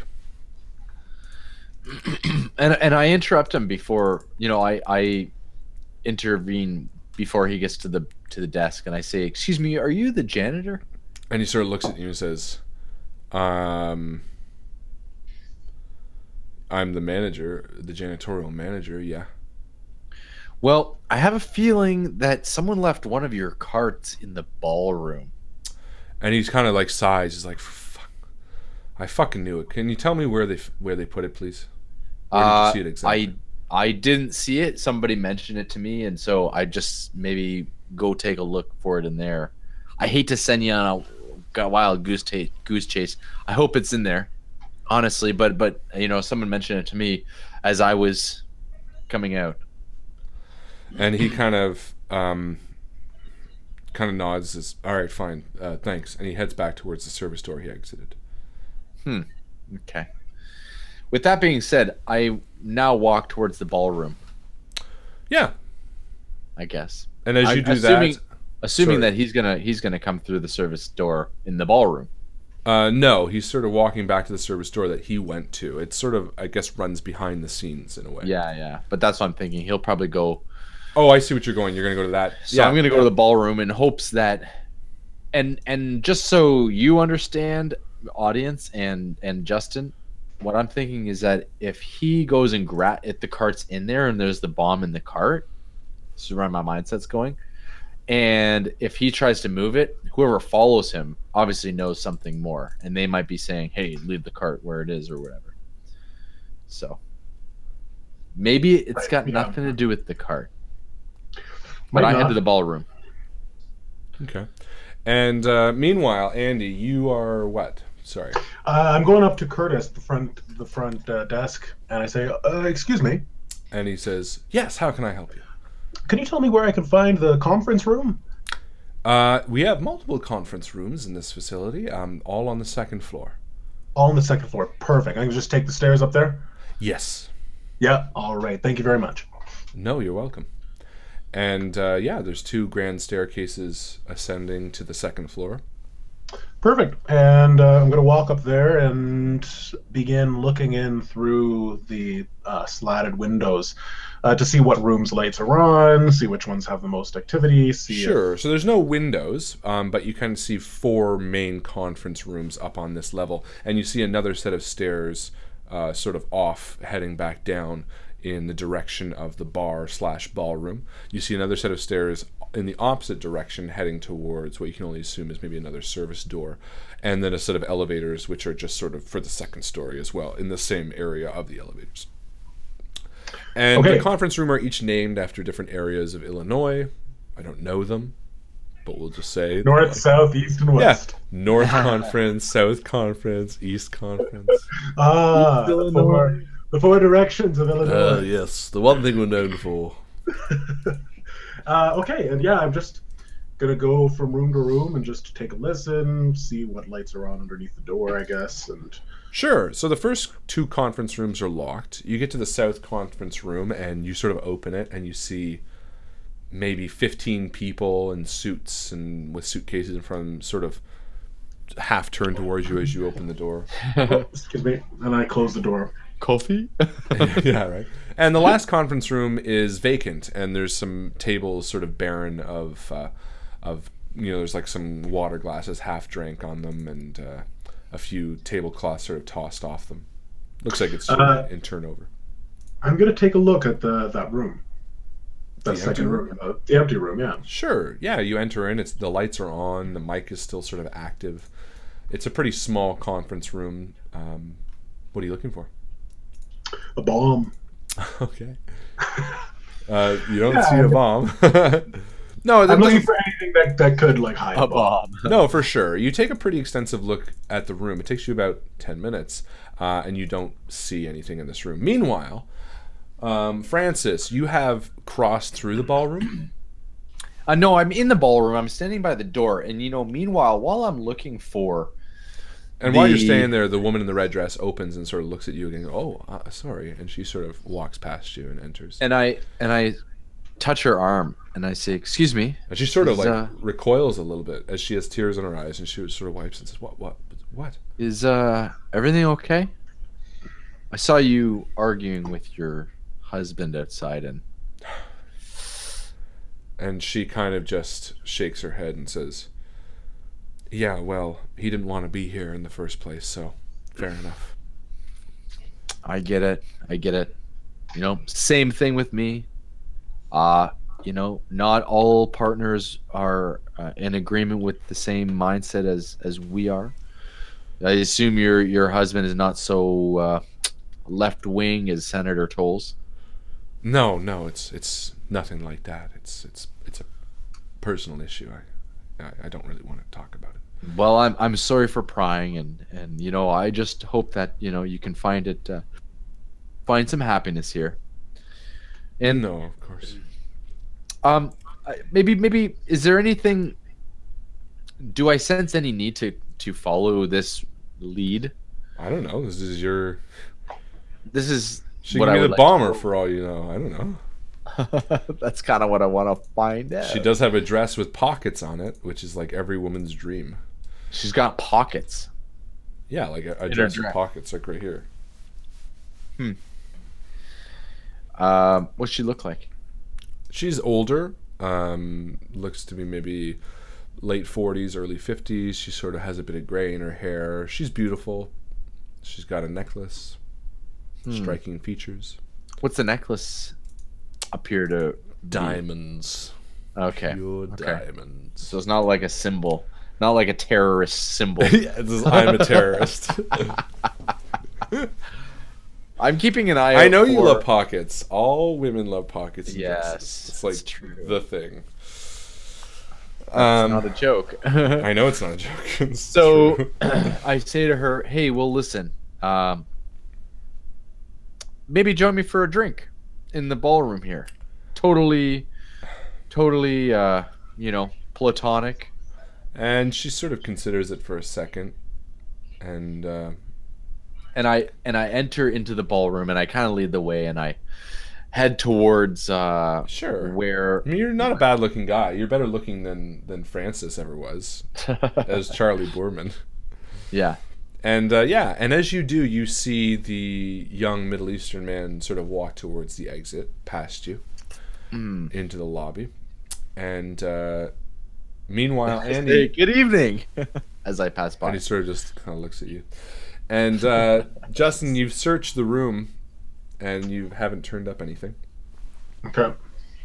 And I'm just going to sneak back to the door. Has anybody gone in since I've been in this room? In your room? No. No, has anybody gone into the other room? You can't tell. It's sort of a whole separate room. There's no mirrors or glass, I should say. Okay, so I'm going to go up to the door, and I'm just going to listen. Yeah, and you hear some mundane talk. Well, if we don't push the third quarter, then we're not going to be able to move to China next year, and ultimately, without production costs being negligible and synergy. And I feel like you're part of American Psycho. You're like, hello, I'm Paul Allen. The off-white what he's talking about. And a thought occurs to me, and I knock on the door. And you hear a voice. The voice is sort of hushed for a second, and they say, "Come." After a moment. And I open the door, and I look around the room, and I say, I'm looking for a Marcus shield. And they sort of all look amongst each other. I'm sorry, what is it regarding? Oh, just the car out front was traced back to you. Just the alarm's going off. I'm all sort of looking at you, and there's like a woman who sort of laughs a little bit. Is Marcus there? Do I recognize him anywhere? You don't see him, no. And they're sort of like all looking amongst each other, and they're kind of like, well, good luck with that. We're right in the middle of a relatively important conference. Yes. Sorry about that. No, Marcus? No. No, Marcus. Okay, and I closed the door. And I didn't see him there. Can I do a search roll to see? Yeah, give me a search roll. Okay. So looking over their faces, I can feel the chill running up my spine as I realize I had a quick thought, but I did not prepare at all for this. And I gulp audibly as all of these business people look at me, and I see one woman like nod encouragingly at me as I'm asking, and trying to scan the room, a bead of sweat coming down my forehead. We'll say 2 die. All right. I got a success. Perfect. No, you don't think Marcus was in that room. I'm really enjoying the sweat that you're going through. Yeah, you're just sweating profusely. Sweating. I'm not used to dealing with Not people. gonna lie. Enjoying it a little bit. Good. So I nod and I close the door, and the other conference rooms were locked. No. Correct. And there weren't people inside. You don't know, but they were locked. All right, I'm gonna go back and check. And while I'm up here, I'm listening to hear if anybody is like walking around up here. Sure, it seems relatively quiet. Shutting. Yeah, no, it seems. I figure it'll be pretty easy to hear someone if they're. Yeah, for the most part. You walk up to the other 2 locked doors, and behind one of the doors, you do hear sort of a hushed voice just talking. And what are they saying? You can't quite discern it. Yeah, set off the bomb in 5 minutes. No, it's just sort of like, and then twice, and then wouldn't be one more, and then it couldn't be so. Okay. Start talking like that. I'm gonna wait. I'm gonna wait around the corner from that door. Sorry. Okay, and Francis, and it's about 9:09. Oh, fuck. And Francis, you're at the bar, and you're sort of just looking around the very crowded room, and the stage, which is sort of offset back with like a curtain could be drawn on it almost, is open. There's a podium. It's completely vacant on stage, and you're sort of talking to her and looking around the room, and as you check your watch, you see that it's like 9:11, and you're just sitting there like talking to this woman. I jump up on stage actually, and Really? And I take the mic in my hand and I say, "Ladies and gentlemen, let's give a big round of applause to Senator Tolles for all of his work here, and for our hopeful that he makes it as senator." Okay, perfect. For all of his work that he's done. So people start applauding, but from this vantage point, I'm looking for. Well, I'm telling you, you're sort of nervous checking your watch because you know what's about to happen, and it's 9:11. You're talking on your phone or you're on the mic, and all of a sudden, a man comes in from backstage, sweating, and he pushes you and grabs the mic from you, and he starts screaming, and he starts saying, "You all should be ashamed of what you are doing here today. Do you not understand the damage that you are causing to the city? All of you, every single last one of you, is going to pay."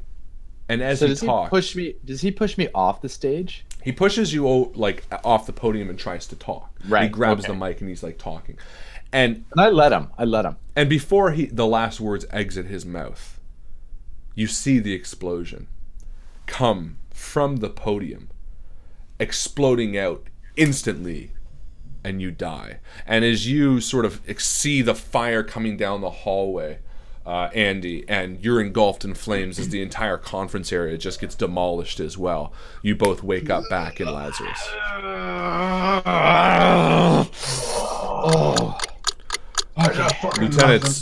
Lieutenants, this is Commander. Commander, Edward yes, Roth. I'm back. Are you back, Moore?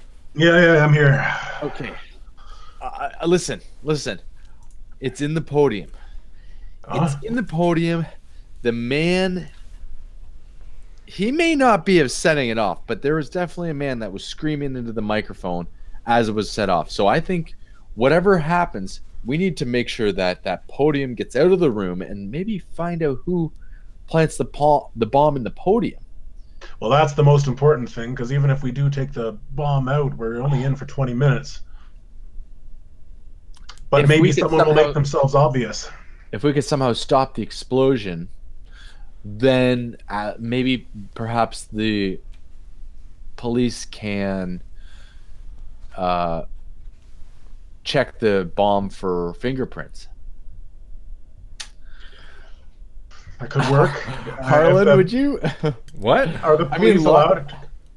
Yeah, go ahead. I was gonna say, actually, you were probably gonna ask something. What I was. Yeah, but gonna fingerprints. We only have 20 minutes. Fingerprints. By the time the police get there, and You can try it. You can try it any way you want, but All right. okay. I say, I haven't- Commander. Oh, this is in the past. Fuck, right. We can't get something prepped for the future in the past. I have an idea. We need to clear that ballroom. We need to clear people out. Yes. Fire drill should do it. If we can get to the bomb and disarm it and wait, someone is going to be checking out that bomb. Someone is there to make sure that it explodes. So Can we only go back 20 minutes before the explosion? correct. That's the limit.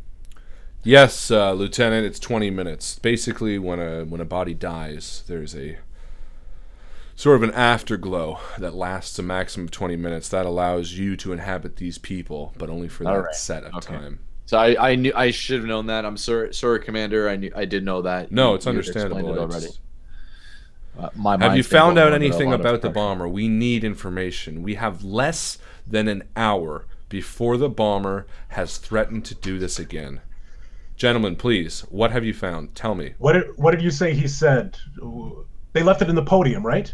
They left it in the podium. The explosion came from the podium. I'm not sure if the bomb person was in that the set it podium. off. Okay. I'm not sure if the person that set it off that this was a suicide explosion, but the person that was screaming into the podium was saying that, that the mayor is destroying the senator is destroying the city. Now, between you and I don't believe that someone screaming that someone, the senator is destroying the city is then going to go up and explode a bomb that's essentially destroying the city. So I don't think that the person screaming into the mic was the person that set up the bomb. However, the person that was screaming into the mic looked like this. This. Yeah, this, they and were this. over average height, at least 6 foot, gaunt, lanky. Yeah. And I explain all this to Commander. And I can get an idea on the person, but I don't think that's who planted the bomb. And I think it's just going to lead us in the wrong direction. Send us back in. We've got less than an hour to go. Let's do this. All right, and he presses the Lazarus injection button, and you are once again thrust back into the evening. Thunder cracks, and a loud rumble sounds out from the sky above you as you enter the well-lit lobby of the Hotel Emerson. I directly beam towards the ballroom.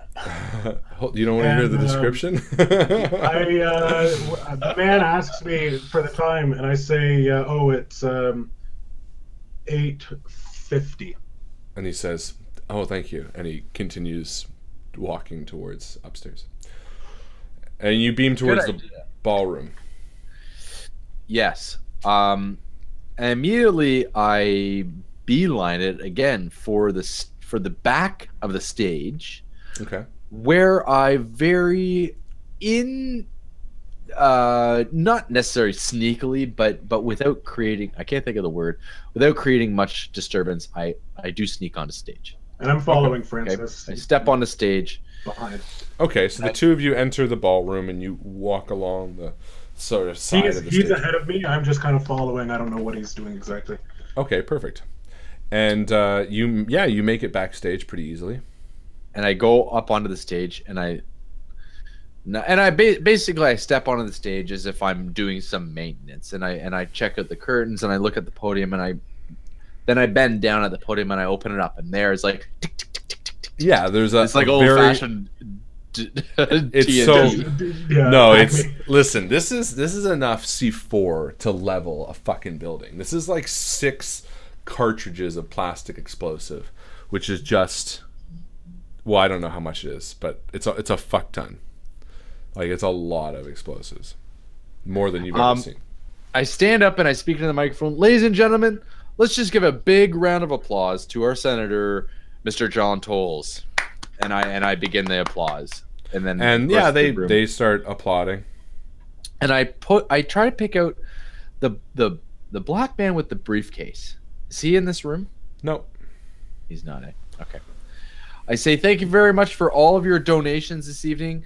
Unfortunately, there has been some problem with the ventilation system, and management is going to have to ask everybody to leave, and I'm sorry that includes you, Senator Tolles. So we're going to ask everybody to out into the street. And at first, a few people are sort of laughing. No, it's not a joke. In fact, the fire department has been called, and that's when I kind of turned. I kind of turned back to Justin, and I motioned for him to pull the fire alarm. Yep. There seems to be a carbon monoxide detector. A carbon monoxide alarm or some sort of leak. Do you want me to roll still? Yeah. How many? As many as you think that was fair. 3. I think 3 is fair for that. Sure. Oh, 8. I think 8. And I'm gonna roll for I guess Palm, I think. This makes more sense. Yeah, but I don't have anything for it, so let's just try it. Oh, nice. 2 successes. Yeah, so you succeed. Tell me how that works. So as I say this, I turn. Yes, ladies and gentlemen, it seems to be there's some sort of carbon monoxide leakage in the building, and we're gonna have to ask everybody to leave before the alarms go off. And I've already signaled at this point. And before I get that out, the alarms do go off. Larry, go, ladies and gentlemen. Please exit the building in an orderly fashion so as nobody gets hurt. Thank you very much. And as you do, you see a sweaty man, the man from before who died in the blast, sort of like see him missing his opportunity, and he kind of runs out on stage and tries to grab the mic from you. And he's like, no, listen, and I unplug the mic. I immediately... Nice. And he's like, you fucking sheep! You fucking sheep! And he starts like yelling, and he's like freaking out, and he's like, he turns to you, he's like, what the fuck? God damn it! And he kind of begrudgingly walks away. Why? And I stop him and I say, why? What's your problem, buddy? What were you thinking to He's achieve like, here? these people, they're talking about cleaning up crime. They're fucking dirtier than anybody I ever met. All these people in here deserve to die. Yeah. And what were you gonna do to make all these people die? What were you going to do? I was just gonna fucking tell them off. I don't That's know. what I didn't think it through that much. That's what I thought. You smell Get like out of here, young you smell man. vodka from his breath. Yeah, get out of here, young man. I say. Whatever, Now, man. and I turn to Francis. Moore. I mean, and I say, what the hell are we gonna do? If there's this bomb, everybody's out of the building. The fire alarm's going. Let me take a look at it. Here. Okay, so you take a look at the bomb, and you can see the C4, all rigged up, and there's a phone attached to it as sort of its trigger device. Okay, and I'm gonna do a roll. I think is that fair to like disarm the bomb? Yeah. I have had some training in it. Sure. Demos expert. For sure.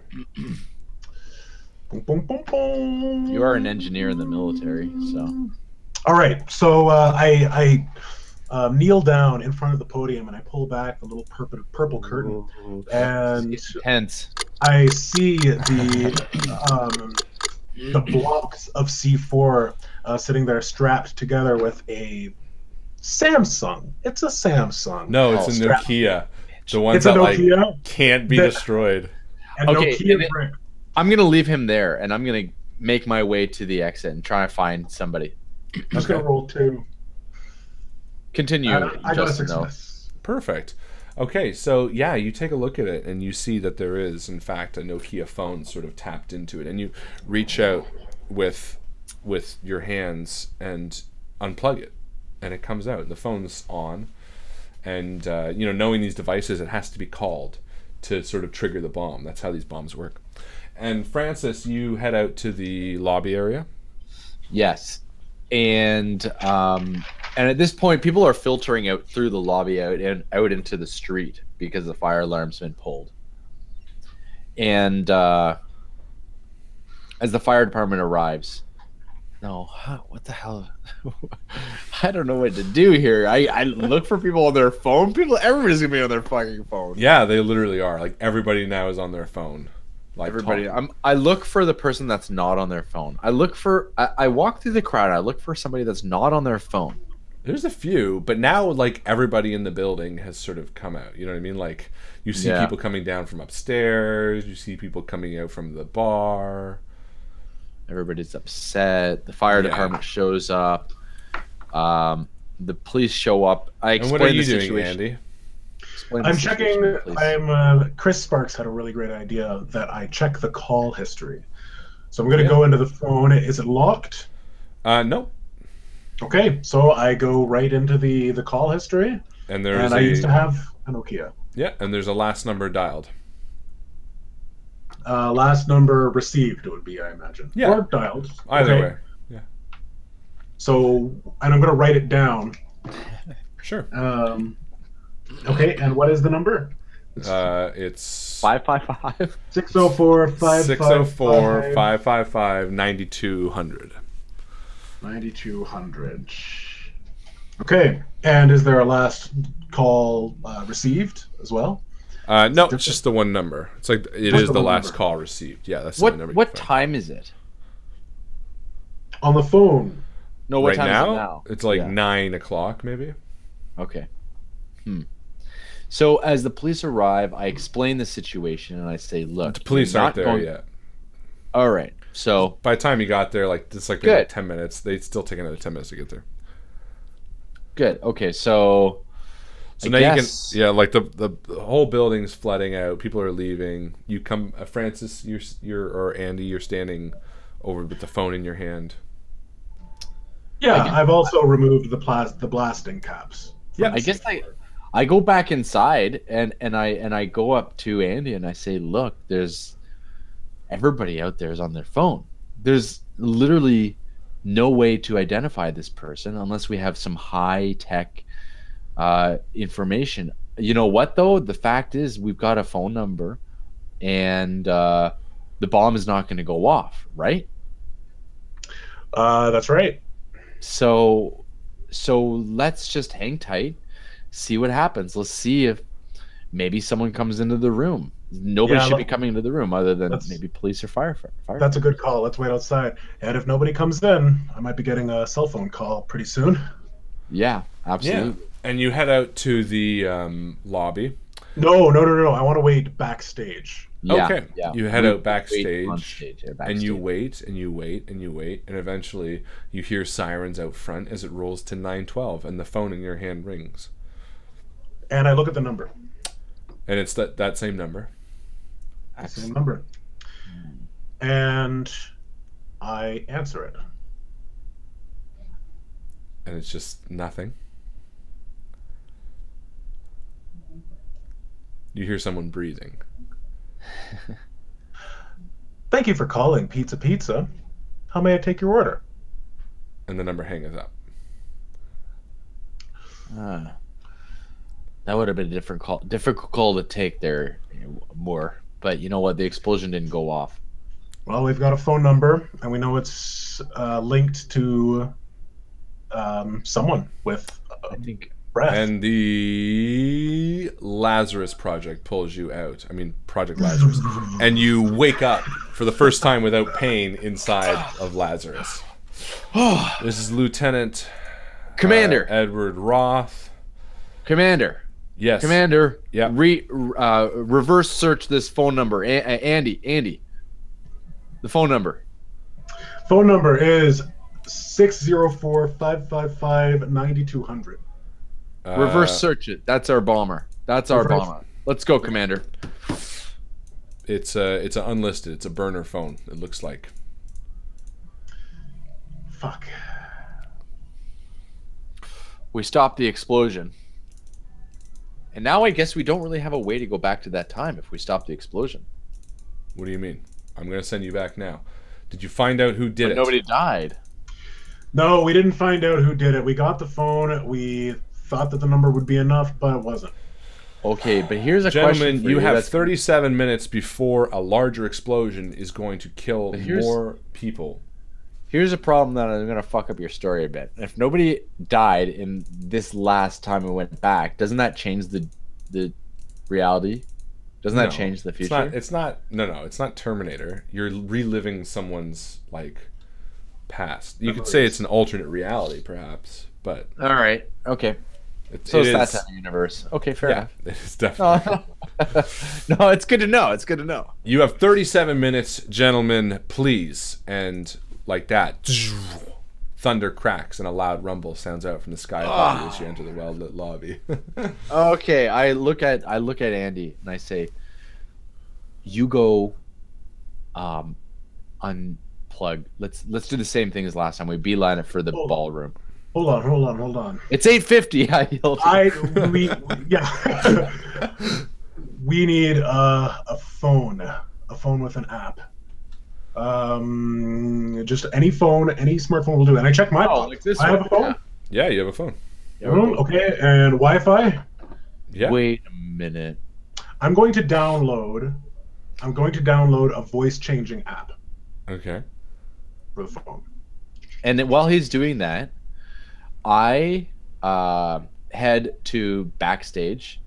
Okay. And I go up. Actually, I'll and say I don't- your phone's locked, Justin. and I don't do anything. Wait, what phone is locked? The phone in your pocket. Go figure. You Don't saw know the password. Zira's comment, didn't you? No, I just thought about like how many fucking. Oh no, I want you to do that. I'm waiting for you guys to do that. Yeah, I want to do that. Just But ask just for the thinking fucking lobby phone or do anything. But I'm gonna go outside. I'm gonna go to a street phone, a pay phone. and while he's doing that, I beeline it for the ballroom and I unplug the phone. Okay. No knowing problem. full well that at this stage it doesn't make a difference. Yeah, and you have the phone. And I stand up to the microphone. I say the same thing, and I say thanks very much. And, said the and same I don't. thing? No, not the same thing. But I stop. Thanks No very much. one's looking for at you on stage. No one cares. Senator Tolles. Well, I still like the Sure, and a few people look. Did you say you unplugged the bomb? Yeah. Yeah. Okay. Great. Okay.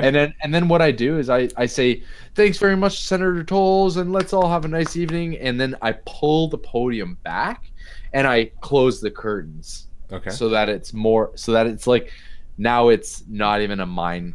It's not even in mine. So nobody is going to go up and accidentally set off this bomb. Sure. I mean, it's the same timeline every time, so no one's done it yet. But who knows? Maybe this time they would. Okay, so I'm going to say that I follow Francis. Okay. In there, and I've been waiting out, and I go into where he is in the back of the stage, and I say, okay, I'm going to call the number from a payphone, so we can't trace the number. Okay. Perfect. I want you to stay back here. I'm going to tell him to check the bomb. Yeah. Perfect. And keep your eyes open. Good luck. And at this stage, you know, I will have pulled the podium back, so maybe the bomber's already like on me and like, what the fuck? This guy's like moved my podium. It's away from where I want it to be. Yeah. So I kind of stand almost across the stage, but behind the curtain a bit. Okay. So yeah, you stay there and wait, and Andy, you run outside across You got the a street. smirk on your face. You're just gonna fuck this up. No, it's funny. I want you guys to do it, but you're just doing it in such a weird way. So I'm going to call the number. Yeah. So now you're across the street. And Do you want an idea roll? yeah, give me an idea. I think you're missing the point. The trick to me is to call it as soon as possible and just listen to where it rings. Yeah. That's what we're doing. But no one's anywhere near anybody. That wasn't what I was doing. I know you're waiting to but any bomber who gets a call, no matter what, they're just going to either try to set up the bomb or leave because they've been found out. To me, I was expecting you guys to like call it and just like listen. Okay, well, don't give it away. No, I wanted it to happen. I'm literally waiting for. That's what I waited for, but no, you're nowhere near anybody. One's outside by a payphone, and you're in like a super crowded back. I'm not meta. I'm just. But I'm just going to do it this way because we're running out of time. I'm at the payphone and I'm dialing the number. Yeah. And I hold my mouth up really close. Okay. And you hear the number pick up. We're making a little bit more entertaining. No, of course. Of course. And I'm also listening for a phone call. You know, because obviously a bomber is not expecting a phone call, so he's not putting his phone on silent either. Right. It's a very louded... So you're backstage at a very loud event already. Like I told you, there's a live band. There's like 100 people. So you obviously wouldn't even hear anything if you could, but you don't hear anything. And when you pick up the phone, it clicks. You hear. Zia wants to spend. I saw that. No, she can't. Yeah. The bomber does not mess up. Only because it's a timeline. Like it would sort of defeat the purpose. Sorry, mess up. Wait, it clicked on? Yeah, so the person's picked up. I need you to check the bomb. And I hang up. Okay. And so at this point I'm not hearing anything. So I stay put. And I will say that no one comes to visit the bomb before 9:12. But I'm also watching the front door. That's right. That's right. You son of a bitch, you are. Okay, so, yeah. Maybe we will let Zia spend XP. No, I'm gonna say no. No one exits the front door. I mean, yeah, people exit the front door. You see the young Middle Eastern man walk out the front door, as he was. About 9:12. It's him again. But no, about 9:12 rolls around. Neither of you sort of see anything, and Lazarus pulls you back out. Why does he pull us back out? Because it's been 20 minutes. Oh, right. And he's like, I mean, your time technically would be 17 minutes now. He's like, you have 17 minutes now. What did you find out? Send us back in. Send us back in. What did you find out? There's a crack of lightning. We have a really strong lead right now. You need to send us back in before we can give you any more information. Fine, but turn your camera angle back down. All right. There you go. Is that better, Edward Roth? I'll turn mine up a bit. Commander Edward Roth. All right. He's like, fine, but this is the last time I can send you in. All right. Maybe. So maybe. Well, probably. There's a crack of lightning. Or crack of thunder cracks and a loud rumble sounds out from the sky. And I beeline it for the ballroom. Okay. And I come back with the cell phone. Okay. I just come right back when I got the cell phone. It's like a 3-minute run. Yeah. Okay. Not even, probably 30 seconds. 30 seconds. It's a big ballroom. You have to go through. All right, fine. Whatever. What are you doing in the meantime, Andy? We need to. Well, I wait for 8:52. Okay, so we only have one shot at this, because as soon as we call that number, someone is going to think that something's wrong. That's right. But they do pick up the phone, do they not? They do pick up the phone. All right. Let's just call it right from here. No. We need to make sure that we are in separate locations and surround around as many people as possible, because right now we're just grabbing fish from a bucket, if that's a saying. True. But then again, and at this point, the person that's looking for the time comes up to us. He was already there and left. Really? Yeah, you ran. He's like literally walking. He's the first person you meet. He's like standing right there, and then he heads upstairs. Okay. You know what? Not to mention there's a guy that goes past you. Okay. You know what? I don't know how we're going to do this, but I suggest you go upstairs and listen for that phone call up to the conference room. I'm going to stand right here in the lobby. As soon as you get up there, phone the phone. And I give him the burner to make a phone call out. And if you can't use this phone, find a phone up there and phone the number. 604-555-9200. And it's got to be someone in this lobby. I'm going to try to keep him on the phone as long as I possibly can. All right. Okay. Okay. Yeah. So it's been about 5 minutes. Fucking luck. So I run upstairs. Yeah, the janitor's at the front desk. The two that were heading towards the room, the bellboy and the man who was checking in, have now left the lobby. They're in the elevator. The tattooed man is not there yet. The man who was sort of meditating in the corner of the lobby that you hadn't seen before is still sort of crouched there. The African-American man has yet to enter the lobby. The woman has entered the ballroom, and the tuxedo man is standing at the top of the stairs. And the man who's asked you for the time has already sort of disappeared in the second level. So I run up to the second level, and I go to the door that was locked. Okay. And I knock on it. Okay. And there's a few minutes, or a few seconds, and it opens, and a man sort of looks at you, and he says, "Yes, can I help you?" Is it the same man from downstairs? No, it's a sort of man with gray hair. And behind him, there's like 2 others sitting at a table. Is Marcus here? No, I'm sorry. I think you have the wrong room. And he shuts it. Okay. And I'm going to run to the other room, the one that wasn't checked or anything. Yeah, the locked one. The locked one. I'm going to kick the door down. All right. You kick, and it splinters, and it's just a vacant, empty room. And I'm looking for that black man with the briefcase. Yeah, and he eventually enters, again, sweaty, a bit nervous. And last but not least, I run to the full boardroom. Sorry, go on, Alex. And I stop him as he's walking through the lobby, and I say, "I'm the negotiator. Care to have a word?" And he kind of says, "Oh, sure, yes. I was nervous that you were going to be late. Let's get a room in the bar, or let's get a booth in the bar."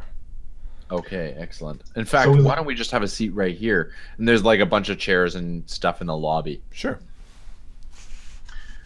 And I'm going to go back to the conference room. No, why would someone pick up the phone in the conference room? Okay, I'm just going to open...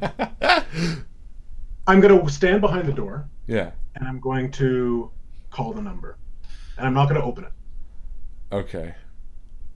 And I don't think this is good on my end, but Alex is surrounded by everybody right now, or Francis is. So yeah. If someone is calling from the conference room, then they're going to get up and leave to take the phone call, and I'll be right there to see who it is. Yeah. I feel like there's like, based on how you've described it, there's just like people constantly wandering through the lobby. Yeah, basically. And I feel like a phone that's gonna go off like a Nokia with that high pitched diddle doo doo diddle diddle doo doo doo doo. Yeah, for sure. It's going to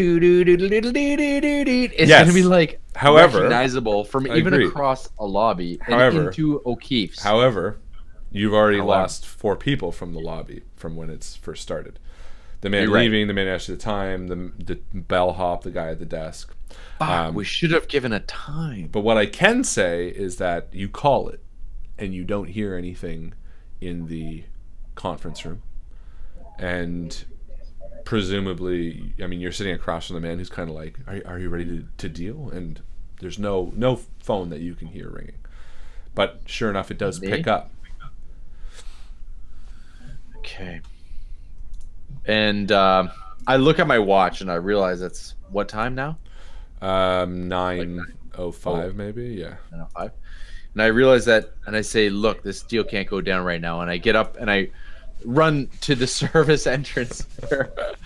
I just start running around. Yeah. Looking for anybody on their phone. I'm running now.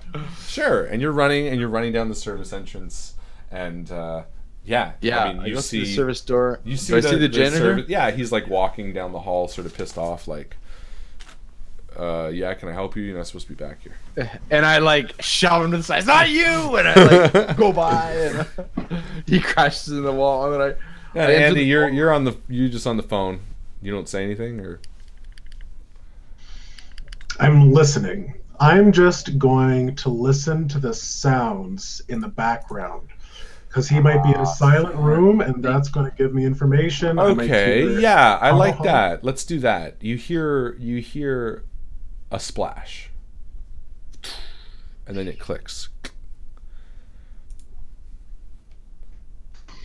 Okay, and I run downstairs, Yeah. and the lobby's swirling around me as I'm desperately trying to find Francis. And where is Francis? He's like in the service area. I pop out running of the to- service door in the ballroom, Yeah. and then I run back through the ballroom to the lobby, into the lobby. Yeah. And then you The sort of see lobbery. each other. The lobbery. This is the lobbery. It's happening again.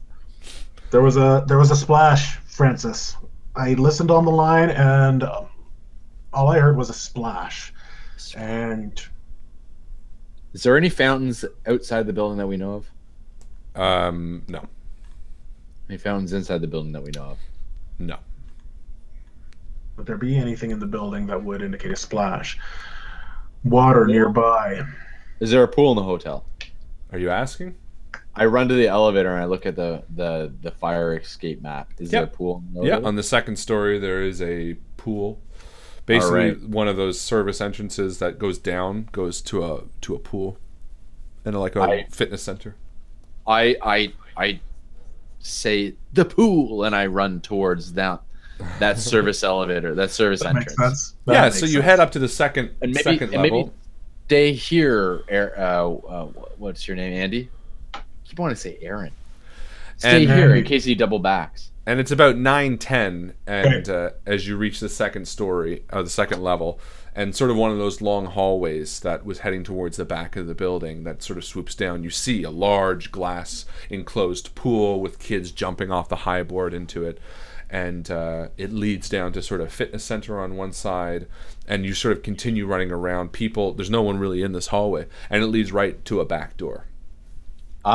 Did I pass the pool? Yeah. I say to anybody in the pool, does someone throw a cell phone in the pool? The pool's like sort of enclosed in glass. Like you can hear it, but there's not even an entrance really here. It's sort of around the corner. Do I see a cell phone in the pool? No.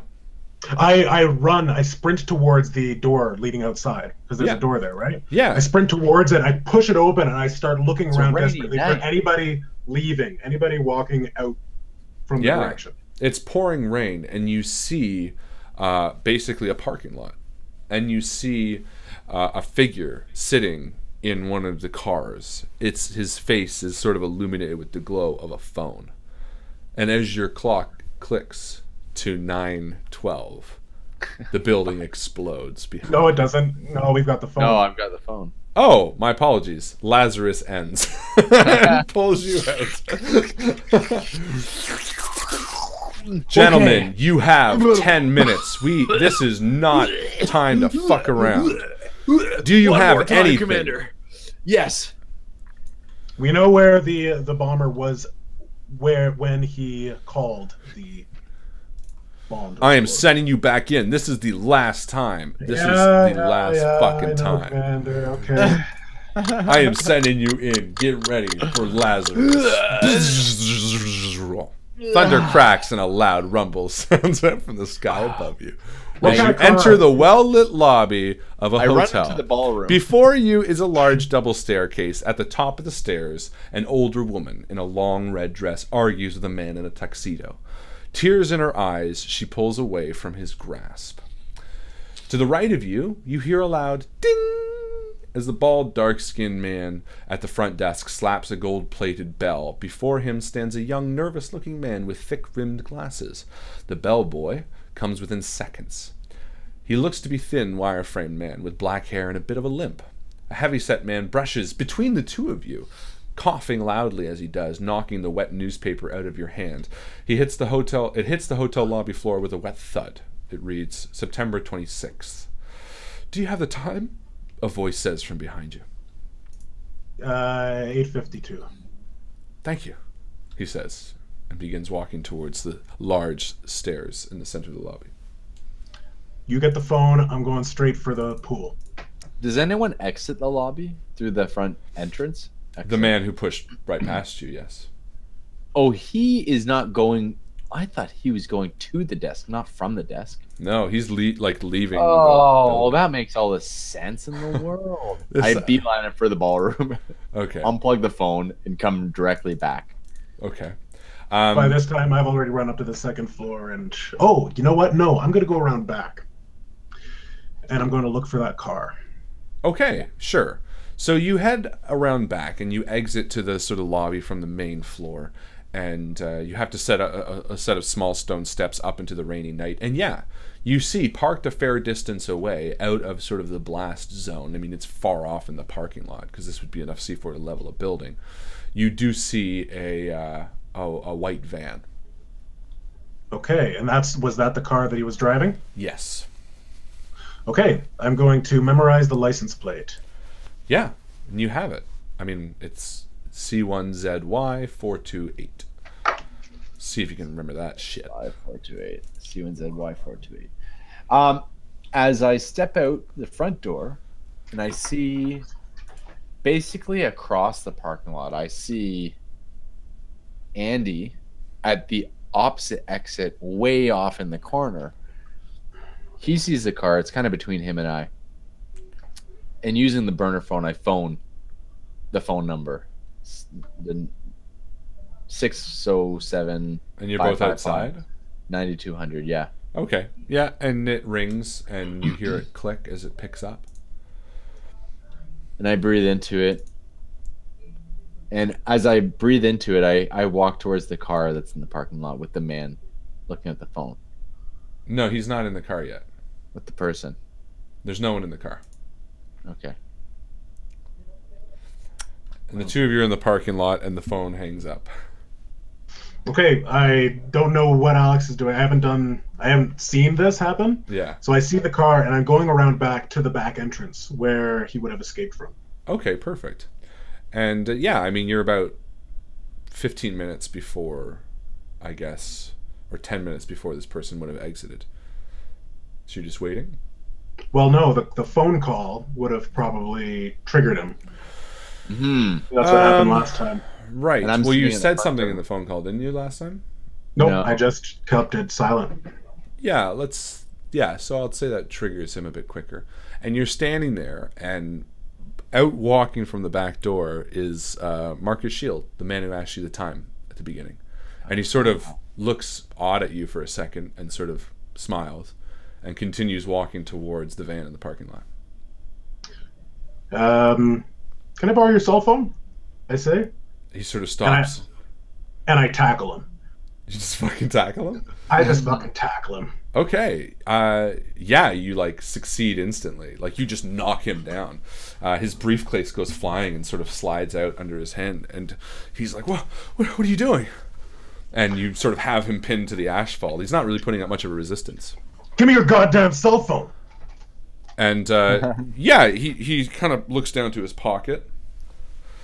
And I quickly try to unlock it. I say, unlock it. And Fucking unlock the phone. And you see it's unlocked when you pull it out. And I go through it quickly with my foot on his chest. Yeah. And I go through the call history. It's like a Nokia phone. Okay, I go through the call history. Yeah. Give me a Defense. Yeah, give me a defense roll. Okay, so I'm standing on him. Are you saying he's attacking me? Maybe. Okay. So I'm just not sure what I should use to describe my. Yeah, no. Let's here. just say a 1d6 defense. Because I wanted to explain what he does almost. Plus, have admittedly, it doesn't matter.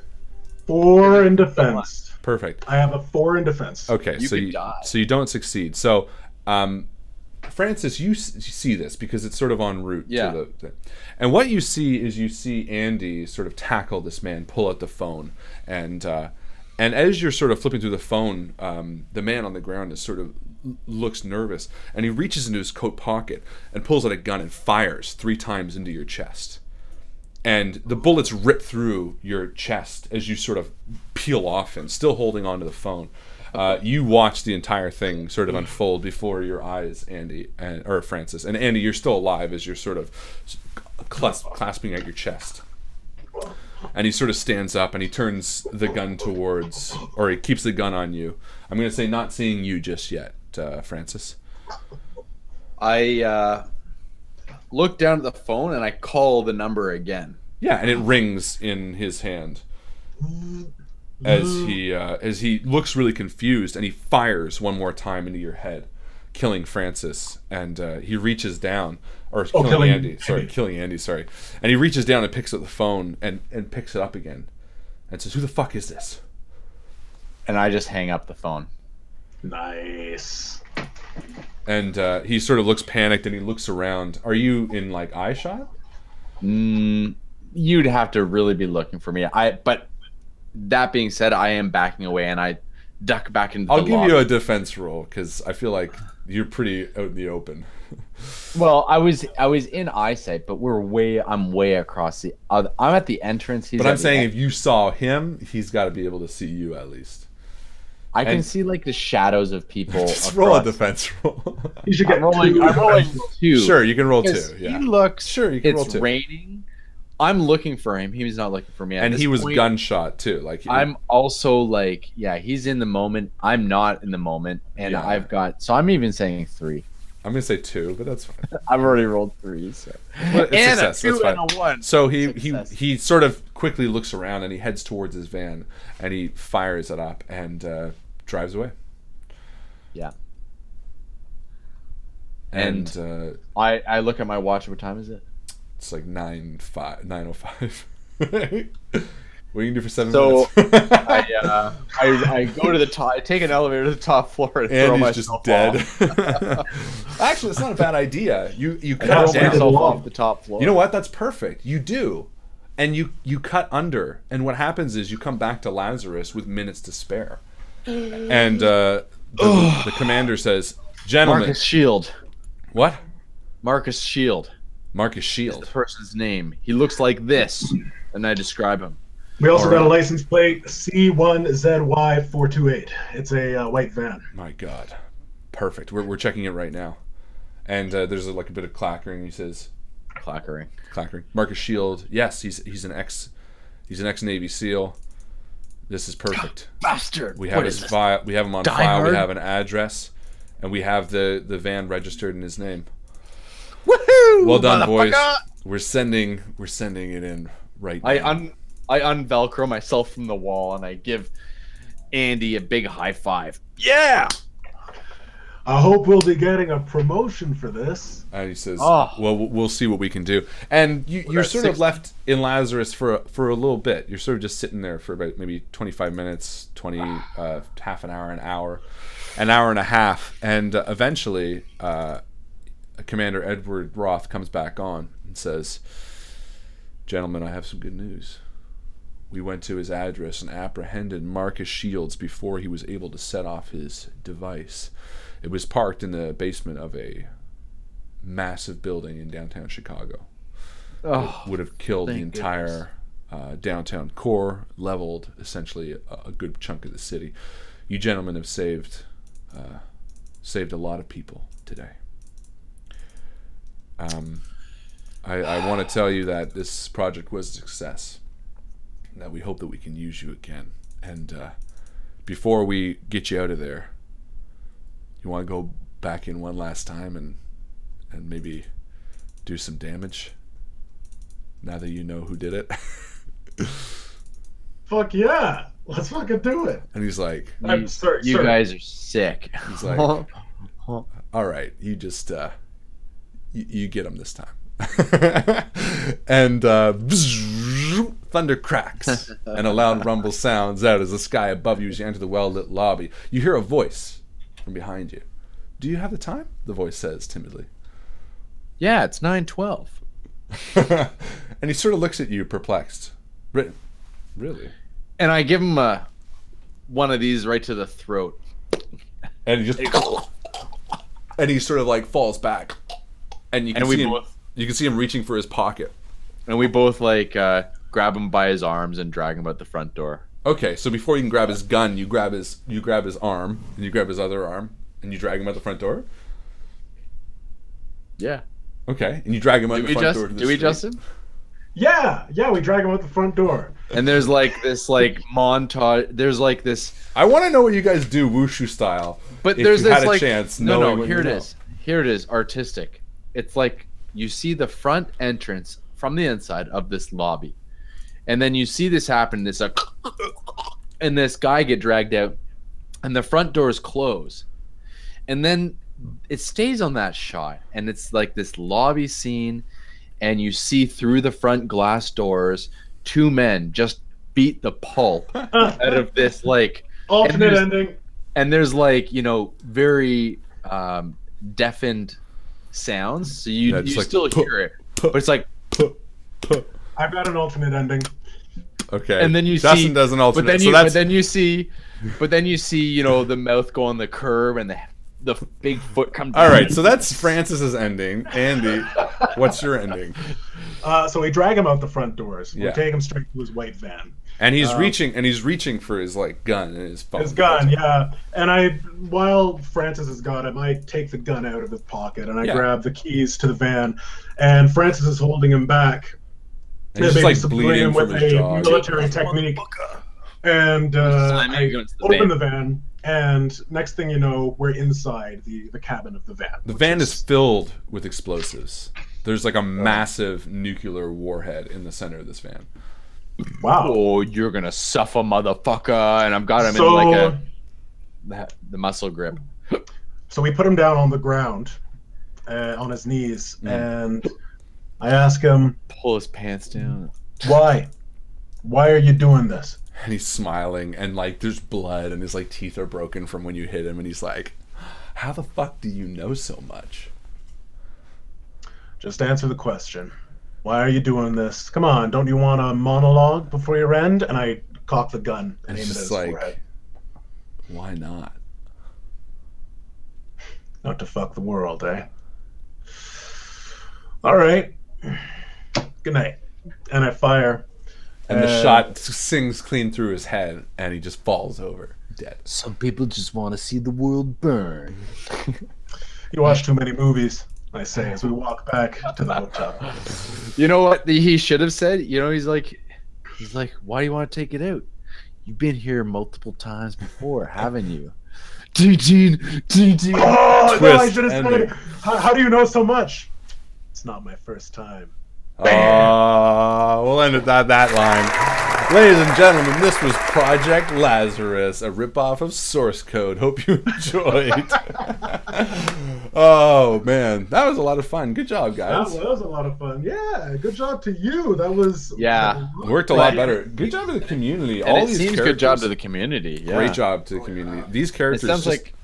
Just to let you know, so Marcus Shield was average height, average build, only defining features a scar across his brow, intuitive, calm demeanor, perceptive, non-aggressive. He was What? I'm gonna rewatch this. I'm pretty sure I had Marcus pegged at the very beginning. Well, here's the thing. He was there on a business character. trip. He was at the hotel conference room on a business car. Too calm. He was cool, collected, maybe a bit dismissive about it. However, I gave every person who submitted a character the option to have them the bomber, and then I decided who the bomber was.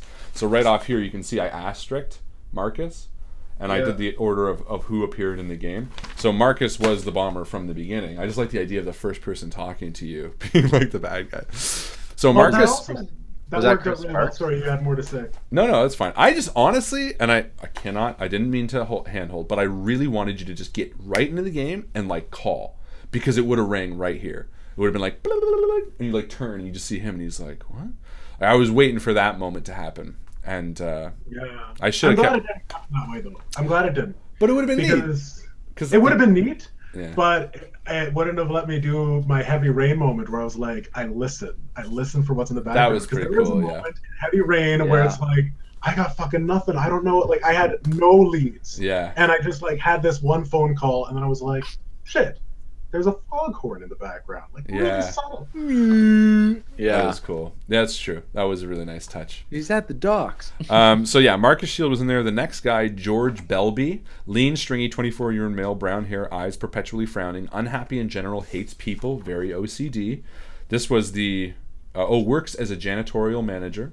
He was walking through the service hall to get to the ballroom to fetch a cart that someone forgot. So I gave everybody... I'll tell you that in a second. Hold on. Everyone had a secret... shut down and as difficult as possible, maybe has a meltdown. So I asked everybody the name, describe your character's personality traits, why they're staying at the Emerson Hotel, what their character was doing between 8:52 and 9:12, what a secret your character would rather not reveal, and how they act when being questioned about the bomb. So, that was wicked. Well, a lot of the reactions, I want to focus on this because a lot of the reactions are great. So another of them, Jason Boats, was the tattooed man, larger than average, intelligent, aggressive, somber. Wife kicked him out for his drinking. He was at the bar eating some snacks, but battling to keep the first beer just at that. He was a secret about his separation, and if he was confronted, he'd be upset. 4 was Darius Coltrane, the black guy. African-American, well-dressed, well-spoken, down to business, calculating. He is there negotiating an arms deal. He is in the bar waiting for the other negotiator, who is late. He actually works for the ATF, and he will not try to get involved or have it jeopardize his operation. So again, that was like really tough. Dirk Pendleton was actually a character. Middle-aged, tall, dark hair, 3-piece suit, introverted, critical thinker, business meeting hosted in the hotel. You were having dinner with a lady he met in a business meeting, and had you guys gone to like a dining room or looked around a little bit, I absolutely would have been like, a girl been like, "Oh, Dirk." It just didn't get that way. So funny. And then finally, the Middle Eastern kid, Zeke Tunderman. This was good. Thin but weak, sharp features, borders on being unkempt, intelligent, quiet, cold. He was acquiring a work contract for a business meeting. Oh, sorry, no. He won a radio competition for a romantic weekend away, but he's single, so he just uses an excuse to get drunk somewhere new. He was basically just getting drunk. That's why he was at the ball. He was just basically crashing it. And then if he was asked about the bomb, he would have been curious. Ask questions like what type, how is it detonated, and blah, blah, blah. So those were just some of the characters that we used. It was only like half of them. I really like that. Wow. Idea of having characters sort of involved. That was really, really cool. It's a really neat idea. I kind of. It was a great way to involve the characters. Yes. You know, it wasn't just like a random NPC. No, it was it like wasn't. Everyone was a little Everybody bit of a question mark. Yeah, Everybody- I think what I'm going to do. I had a feeling that actually. Well, I really like this concept, and I want to do it again because the thing I like about this is twofold. One, I love the community interaction and all this kind of stuff, but I also like that if you found the killer. Like, if you found the killer at like 10 o'clock, it wouldn't have mattered. It would have been fine because you still would have had to talk to him. You still would have had to figure out where the next bomb would be. You still would have to find out his license plate. You still would have to find out like maybe his name. Like, there was a lot that you could still go on even after finding the killer, which I think was interesting. And secondly, I think now that you guys know the format, I think going back to this with more of an inquisitive mind to find out like what the characters' secrets are, why they're there, what they're actually doing between the time of events, and like, you know, asking them straight up about the bomb, like, do you know anything about a bomb? But you know what? I really enjoyed that first scene, and I think you told Justin, but you didn't tell me. Yeah, Justin, I had to tell one of you. See, it would I think it would have been even better had you not told Justin. That first scene was like, I think it might have been too slow What is though. going on? But I think it would that have been was- too but confusing. you know what? But Maybe. but I after don't that know. first Maybe scene, not. it opens it right up.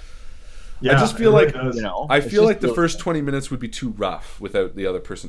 Justin will admit I battled with telling him. I was like, oh shit. Yeah, I was like, yeah. I don't know, but I do think that like maybe it's a we'll end now, Alex. Anyway, ladies and gentlemen, thank you so much for hanging out. Endgame XP. Let's go to whoever created Marcus Shields, Oh, good call. because that was like the I best think one. that was Chris Sparks, Was it? I have Yeah. a feeling because she said you're welcome for the villain. the or killer. Perfect. So Chris Sparks, you also won the mid-game post. So, or did she? Yeah, she did. Yeah, so there you go. You get end game and mid game because I think that's totally fair. You wrote the Oh, killer, and you get wow. the end game post. There we go, ladies and gentlemen. That's it from us. Thank you so much for hanging out with us tonight. This has been Project Lazarus. I hope you have a fantastic night and a fantastic weekend. And as my brother Alex always likes to say, Here at the Invictus stream, we like to make shit up. we make shit up, guys. Good night. You guys. Good night, everybody.